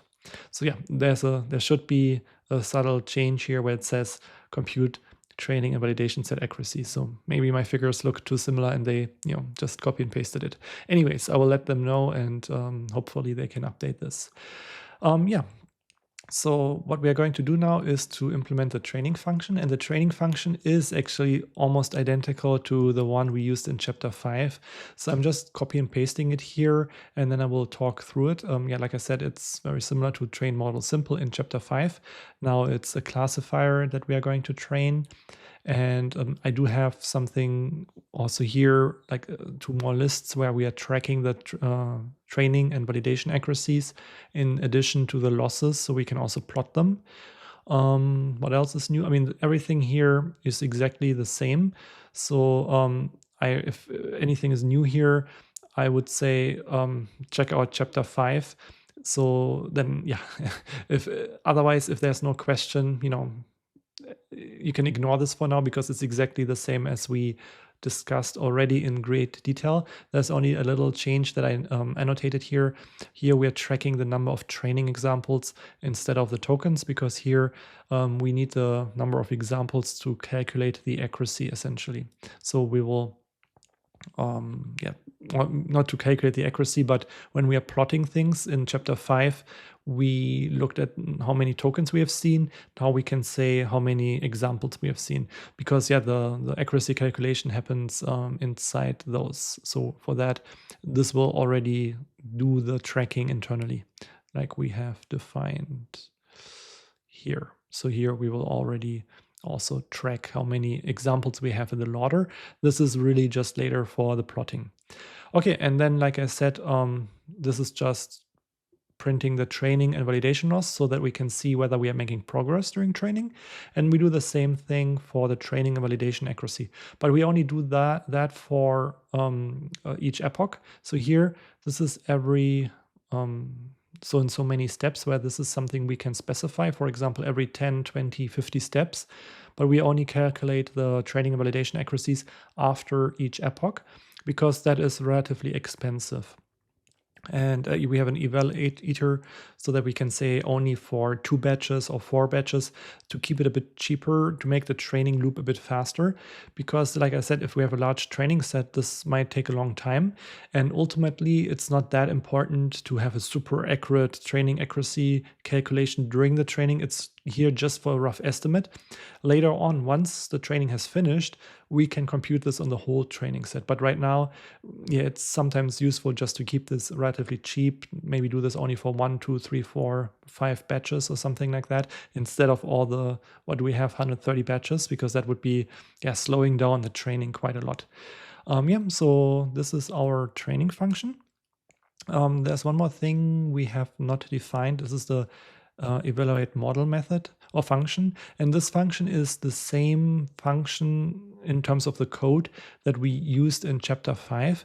We just have to redefine it now because the calc loss loader has changed. So this one is also the same as in chapter 5, but we changed the calc loss batch here. So we only use the last token, and this one is used somewhere in here, right? And then because this has changed based on this, we also have to redefine this one, because if we import it from the previous chapter, it will use the old calc loss loader, which uses the old calc loss batch. So I just recommend for this chapter to redefine this one, and this one. But the code here, you can see it's exactly the same. Okay, so let's execute that. And then we can finally look at the code for executing the training. So what we are looking at here is, so I'm importing the time module in Python. So I'm just using that as a rough estimate of how long the training takes. I just wanted to know how long does it take, instead of using my stopwatch, using Python to calculate how long it takes to execute this training. And so how it works is I'm getting the start time when I started the training. I'm getting the end time. So here is the training function, and then I'm computing what is the end time after the training has finished. And then I compute the difference between the end time and the start time. And so this is in seconds. And then I'm dividing by 60 to get the time in minutes. And I'm just printing this just, for my own curiosity. And so I got about 5 minutes when I was executing this. And this is on an old computer, Mac Mini. A MacBook Air from 2020. And yeah, so it might be a bit slower when I'm executing it now because I'm running the recording, the screen recording, and I'm also running the camera here for the camera recording, all on that small little laptop, which might get pretty hot when I'm running this, but I think it should be somewhere between 5 and 10 minutes. We will see in a few moments. I'm setting the random seed here, so because yeah, for the shuffling of the training set and so forth. We have evaluation frequency 50. That means every 50 steps we will see the loss. And then we will calculate the accuracy of the validation set and training set for 5 batches. Like I mentioned before, to keep it relatively cheap, we will only use 5 batches. And we will train for 5 epochs. And the optimizer is exactly the same that we used before. I think I updated the learning rate a bit. So how I determined this, I was running this multiple times and I was just observing based on the validation set accuracy, what is a better setting. So yeah, hyperparameter tuning by observing the validation set accuracy. And this weight decay is to reduce overfitting. So let's execute this. And I'm just thinking what I could talk about in the meantime. So I do have some bonus material I can maybe show to you. But let's maybe for a few seconds stay with this execution. I just want to make sure that the model is training correctly. So how do I make sure? So I will look at the initial loss and then I will wait for the 50 steps essentially to see what the training and validation losses are. And I want to see that this is going down. And if it's going down, then it's looking good. Then we will keep training this in the background and I will maybe go over some of the bonus material. So let's give it a few seconds here. I think it should not be too long. Just looking at my device stats. So the computer is getting a bit warm, but it is in moderation here. So it should not be too bad, I hope. Here we go.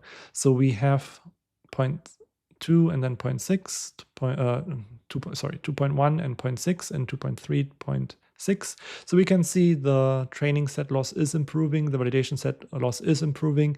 So our settings are good here. Everything seems to be on the right track. So let's keep training and I will talk maybe through some of the bonus material. So if I go to my GitHub repository here, so I have a bunch of bonus material. By the way, the bonus material is stuff that didn't quite fit into the chapters itself because, yeah, a book can't be infinitely long. There can only be so many pages in each chapter. There are some guidelines by the publisher too. So there are some interesting topics which are interesting but not essential. And some readers also honestly might find them distracting. So I just had some additional bonus material that I'm sharing here. And there were also some questions by readers where I felt like, okay, instead of just writing this answer in an email, let me put together a notebook, upload this so that I can reference it in the future. And so for chapter 6, I have 3 sets of bonus material here. So first, additional experiments on fine-tuning fine-tuning different layers and using larger models. So here, this is quite a lot. So I ran 19 additional experiments. So using the same code you are seeing here in this notebook, I put this code in to this file and then I made modifications. So it's, I would say it's a lot here because I'm having 19 different experiments in this file, but I made it so that you don't have to really, unless you want to, you don't really have to read the code. You can execute this from the command line. So for each of the 19 experiments, here I'm showing you how you run the experiment. So for example, this would be exactly the same code that we are running in the notebook. And then, for example, we might want to change the position of the trainable token. So here, trainable token, the first one, so what that means if I go, oh, it's already, no, it's not epoch 2. So let me go here. So here we have the logits, and then we say we go to the last token. And the reason why we are doing this is because of the causal attention mask, like I explained here, that the last token has the information about all the other tokens. The first token only has information about itself. And so what you're looking at here is a control experiment where I'm, only training the first token. So what I'm essentially doing here is I'm replacing this by a 0 where I take this first row. And what we would expect is pretty bad results because, like I mentioned before, the first token only contains information by itself. And so when you run this row 2, we can go to row 2 and see what we get. We get still 78% on the training set and 75% on the test set. So this means that so it is still actually classifying certain cases correctly. Why is that? It might be that in certain cases the spam is like very obvious based on the first token, maybe if it's all capital letters or if it's a dollar sign or something like that. So there is apparently enough information to make a classification that is better than a random prediction. So we get 75%. For balanced data set with 50% non-spam and spam, we would get or expect a 50% accuracy. So it's actually quite interesting. So the first token contains quite a lot of information, but compared to the baseline here, the baseline is 95%. When we train the last token, of course, it's worse. So yeah, I'm just explaining. So this is a control experiment. I would not recommend it, but yeah, this is one thing to do. Then trainable layer, last layer. So this would be training only the last layer instead of also training the last transformer block. So we can see when we only train the last layer instead of the last transformer block, here this trains the last transformer block, this only trains the last layer, we get only 70% accuracy. Row 4, so I can also just read it from here. Here we are training the last 2 blocks. So remember I showed you this here, this figure, where we looked at training only the last layer, and here the last 2 transformer blocks. In our code, we only trained the last transformer block, sorry, and last 2 transformer blocks. In our case, we are training only the last block. What happens in our case if we train the last 2 blocks? And what we can see, the accuracy goes up slightly, so from 95 to 98%, but also the time increases. And by the way, here, I think I was using a different machine, not the MacBook Air I'm running this on right now. I think I was training this on a GPU, A100, so that's why it's faster. On the laptop, it takes about 5 to 10 minutes. Yeah, so there are all bunch of experiments. Here's an experiment where I'm running it on all. So I'm updating all the parameters instead of only the last 2 blocks. And you can see there are diminishing returns. So here we have 98%, here we have 96%. I suspect this is because of overfitting, because you can see here the accuracy, the training accuracy goes up, the validation accuracy goes down compared to here. So someone might expect, or I would expect, this is probably due to more overfitting. So we are training too much because the data set is too simple here.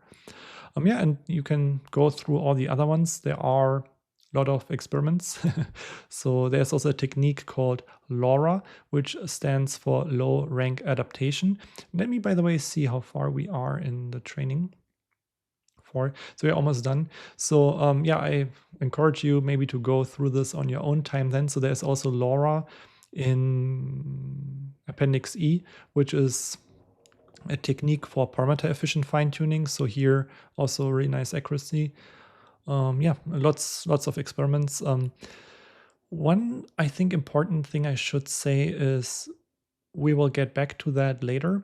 When we prepared the training set, we so that's what this longest train stands for. We had 120 characters and we were padding everything to the same length. So that means position 120 is important because that's the token that's trained. And if we have new examples, let's say we get new text messages, even though it has nothing to do with the training anymore, we still have to pad them to 120 characters because we only trained this particular position, token position essentially. And so if you don't want that, if you want to have a variable length, you could technically set the batch size to 1. And if we set the batch size to 1, we don't need any padding. So because in the training set, we did the padding to fill up a batch with multiple examples, and then a tensor needs to have the same row length for each row. So here, if you set a batch size without padding, essentially, you can say batch size 1, and then you won't have padding.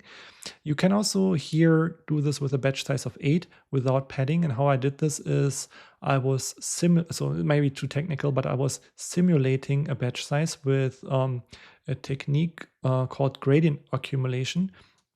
So let me see.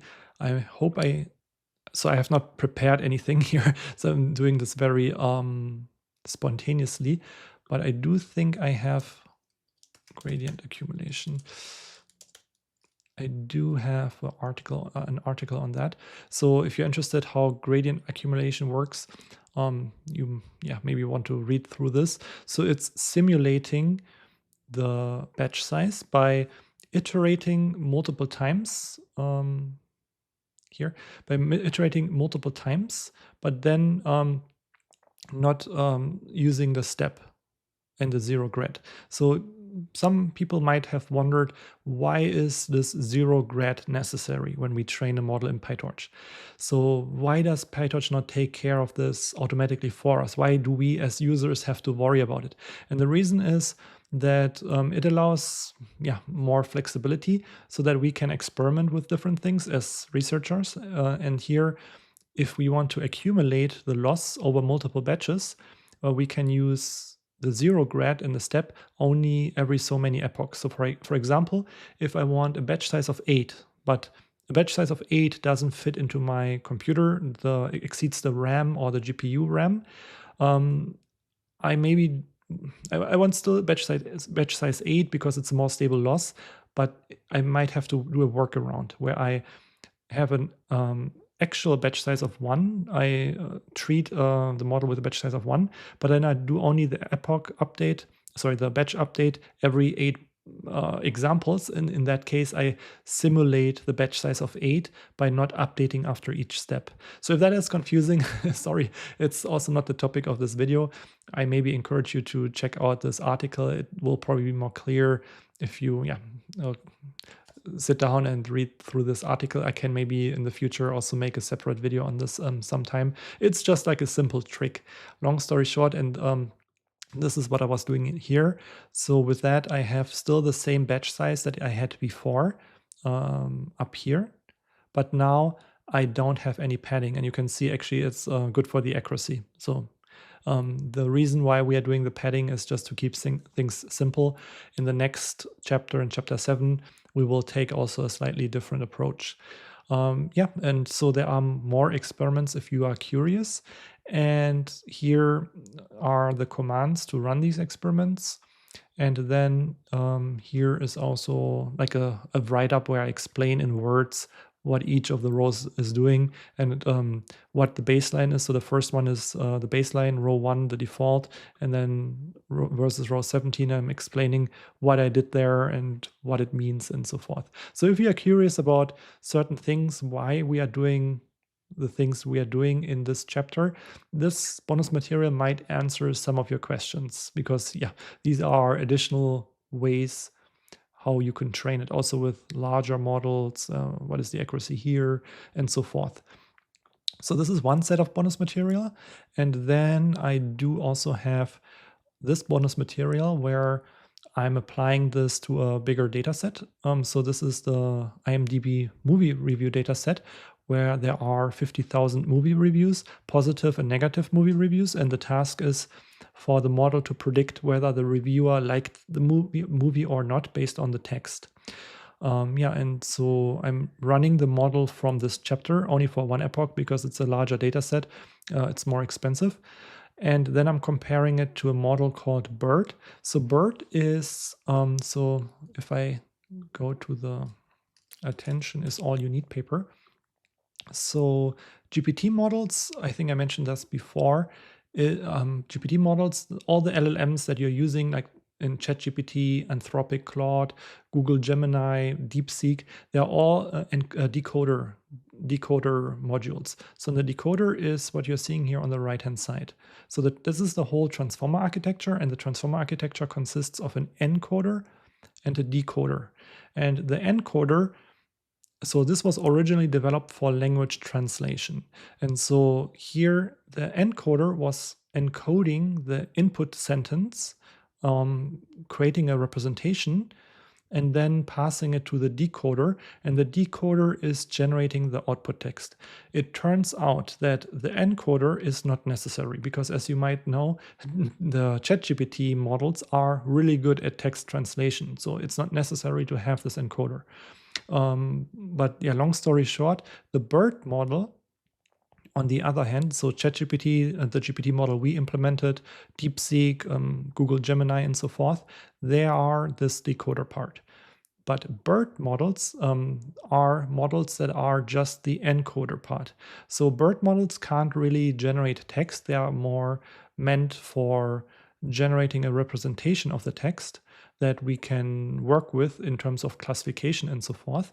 And so the BERT model I am training here is an encoder. And encoders are traditionally slightly better at text classification. So I'm comparing this GPT model to this BERT model here. And you can see in this case, it's not necessarily true. So this BERT model is actually worse than this GPT model.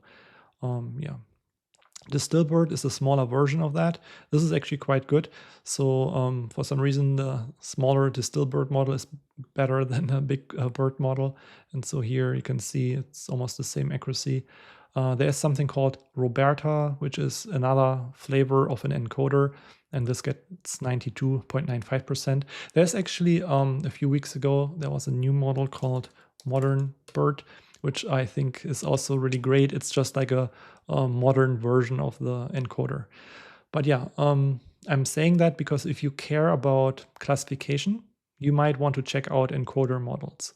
Here in this chapter, the reason why we are training the GPT model is first, it works quite well, right? So we see it is actually working quite well. And secondly, it's a good introduction to fine-tuning before we do the instruction fine-tuning in the next chapter. Okay, so this is one more bonus material you might find interesting. And the third one here is a simple user interface if you are interested.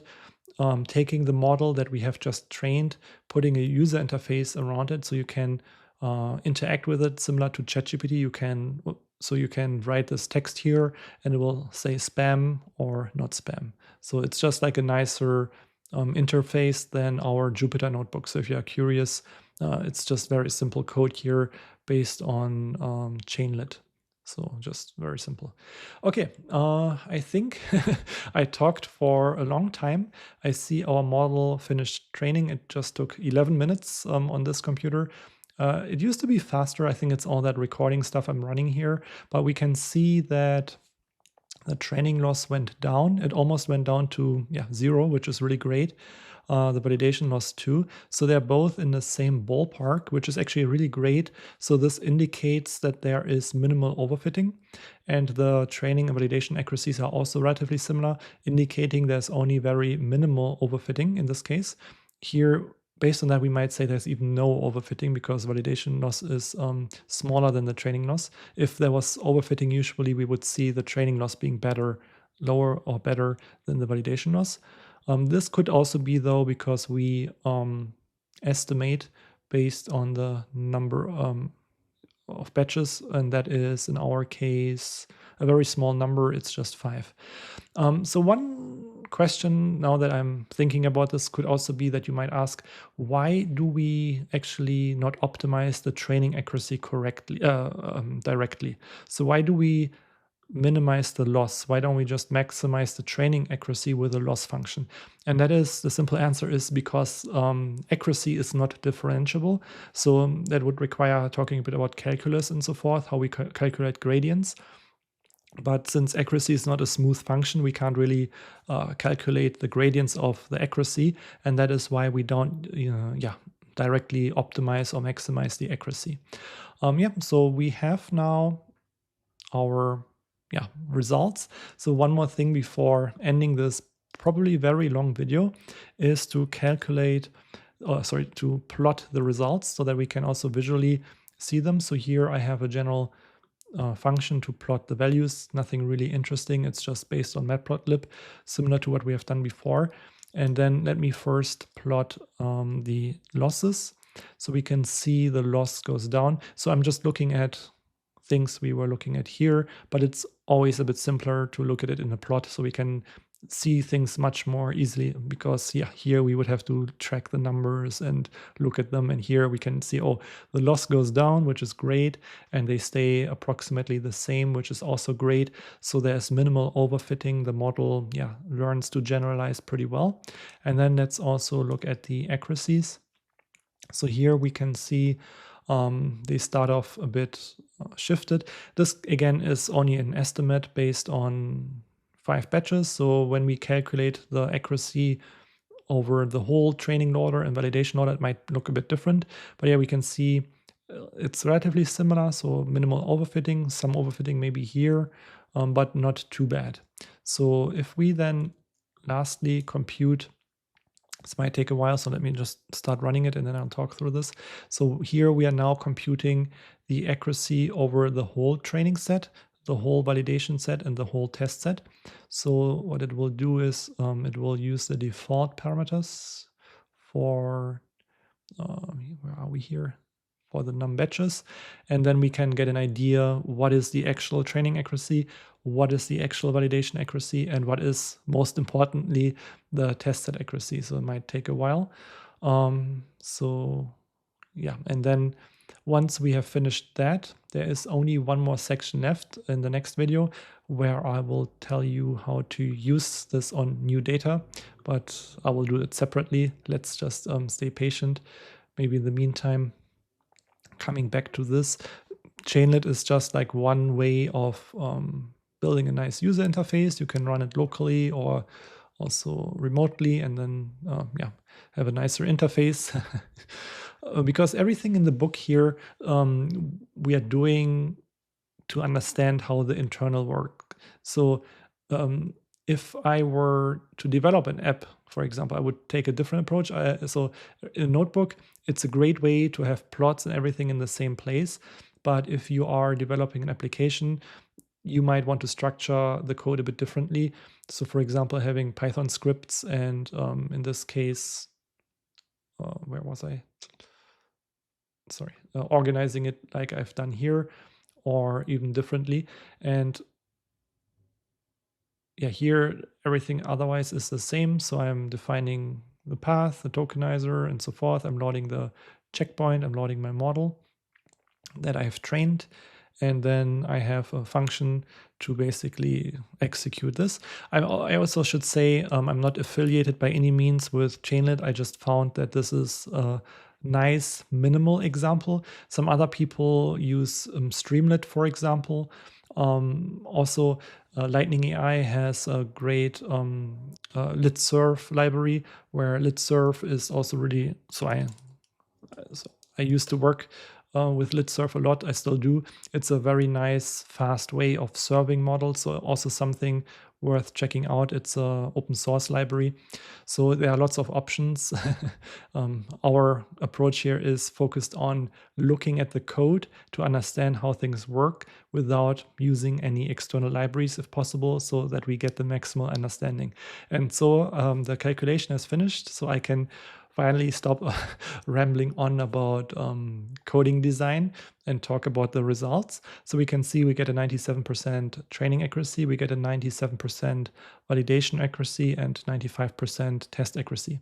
So based on this, I would say there is no overfitting, but maybe because that is usually what happens when you use a validation set, I tweaked the settings so much to get a good validation accuracy that I have some slight bias towards this validation set. And if I have a totally unbiased data set, a new data set I have not worked with before, like here, I can see this is slightly lower. It's expected usually because I used the validation set quite a bit when I was, for example, determining the learning rate, the weight decay, and so forth. And that's why it's usually a good idea to have a test set where it's like an independent evaluation. And the same can be said about these additional experiments. So here I am looking at the test accuracy. And if you were to do that and select the best model on based on the test set here, you would again, introduce a slight bias. So in that case, it would be a good idea to have a second test set to evaluate the performance of the final model after you select it based on this test set.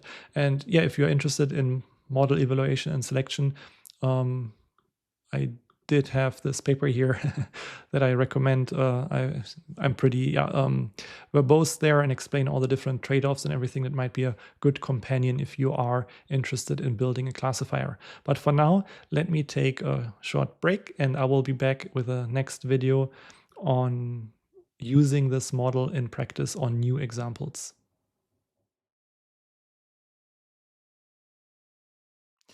So we have arrived in the final section of this chapter, using the LLM as a spam classifier. This essentially means that we are now implementing a small convenience function so that we can use the model that we have just trained on new texts. For example, if we have a new text message, that we can classify whether this text message is spam or not spam. So in the grand scheme of things, where we are right now is we are here in step 10, we prepared the dataset, we downloaded the dataset, we loaded the pre-trained weights. Most importantly, we fine-tuned the model, we evaluated the model, and now we get to use that model. So for that, let me define a function called, let's call it classify text. One of these days I have to find a better keyboard position. I'm usually not such a bad typer. It's just because of the recording, I have my keyboard at an awkward height here. So of course, what we want to classify is the text. We will need the model. We will need the tokenizer to prepare our input data. We will need the device to make sure the data is on the same device as the model. We can, or we should define a max length so that we can say how much padding we need to make sure the examples are padded to the length that that our model expects based on the training. And then, of course, when we talk about padding, we also need the pad token ID. And for that, we are going to use the end of text token 50,256. Now, of course, the first step to preparing the text is, of course, like always, encoding it, tokenizing it, getting the token IDs here. Then let me make a helper variable here. Let's call that supported context length. So here I will just assign this the length of the inputs that the model supports. Based on our configuration file, we know it's 1024, but to keep that function a bit more, this variable, the way we extract this information a bit more general, we can actually just get that from the positional embedding matrix, right? Because the matrix here, the number of rows is the context length. So that's what I'm assigning here. And then we can accordingly prepare the length of our input IDs. For example, if it's a very long tensor, right? So if it's very long, we might want to truncate this, right? So we want to truncate it down to supported context length, because otherwise the model will crash. And if we have a max length defined, so let's do it like this. If we have max length, it will use that one, assuming that the max length is smaller than the context length. So here it will now, I think I made a typo. It will now get whatever of those two values is smaller. So in our case, max length is 120. So it will use 120 and truncate them to 120 if the input IDs is, let's say, 200 or something like that. Now, we also have to take care of the case where the input IDs are smaller, right? So if we have input IDs of, or token IDs, 20 of them in a text message, we want to pad them to 120 to make sure it's similar to what the model has seen in the training set. So I mentioned in the bonus material in the previous section that there are different ways of doing it, but in our case, the way we have set things up, the model always expects the last token ID at a certain position. So we have to make sure we apply the padding to make sure the position is always at the same point. So how do we do this? Let's do, I mean, there are multiple ways. Let's just do it simple here.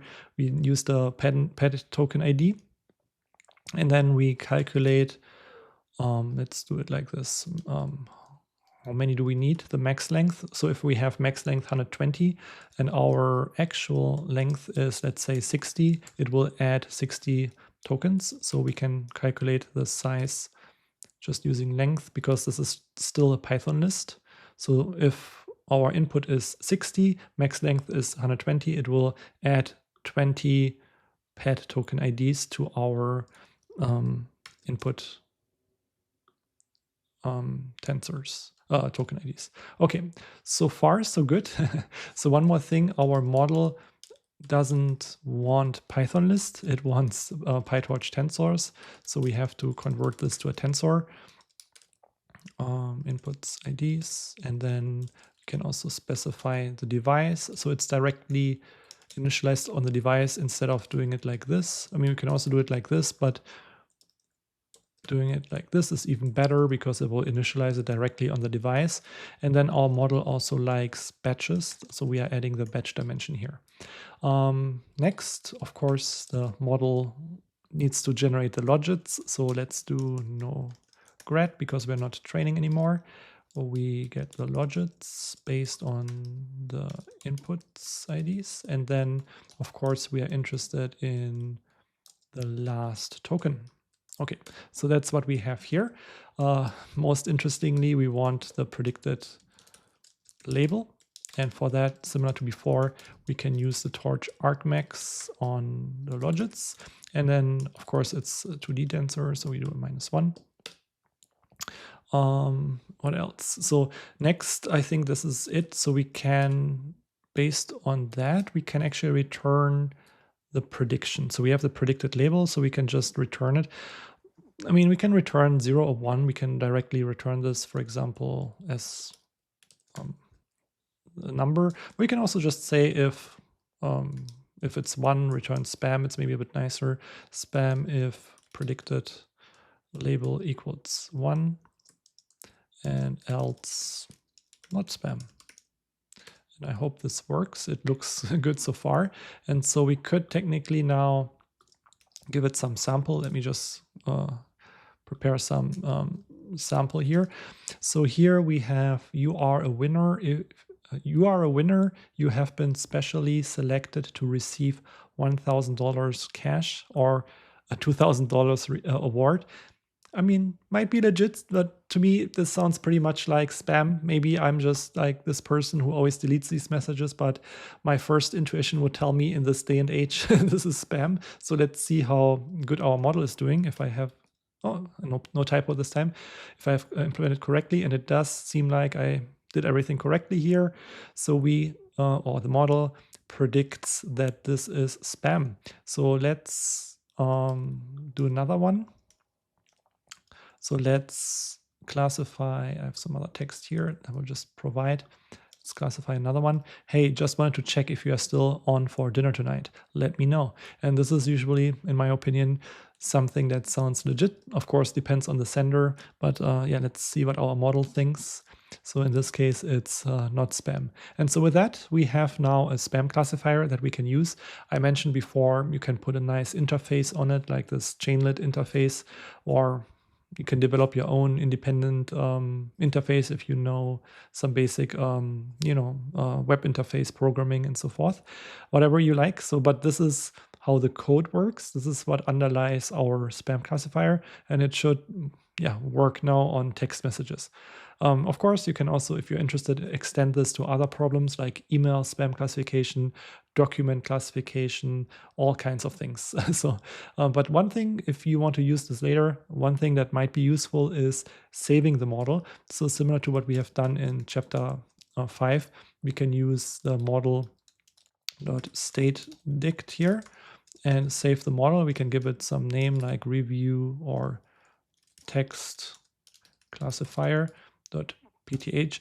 In case you are wondering, in the book, I think I always say review classifier. It might be an artifact because I first worked with this movie review data set. So, and I figured out, okay, this is too large. It takes too long to train. It might be nicer for readers to work with a spam classifier. So maybe I should have just called it text classifier instead of review classifier, but in case you're wondering.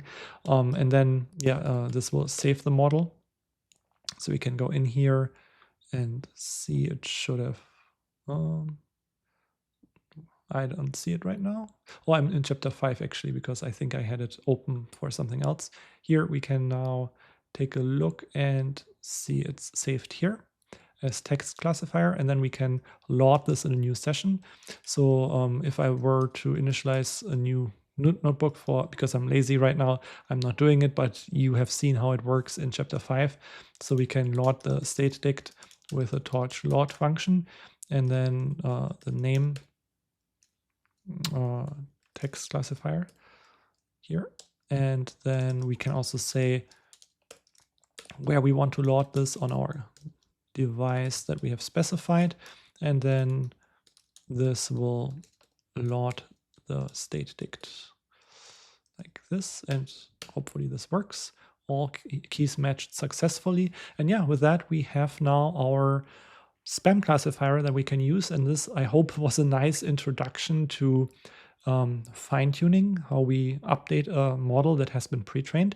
I'm just scrolling up because in the next chapter, it's actually my favorite chapter, we will be fine-tuning the model for becoming a personal assistant, like instruction fine-tuning the model to do other things, not just returning class labels, but answering with full sentences and doing different types of things and so forth. So stay tuned for chapter 7, where we will be instruction fine-tuning the model.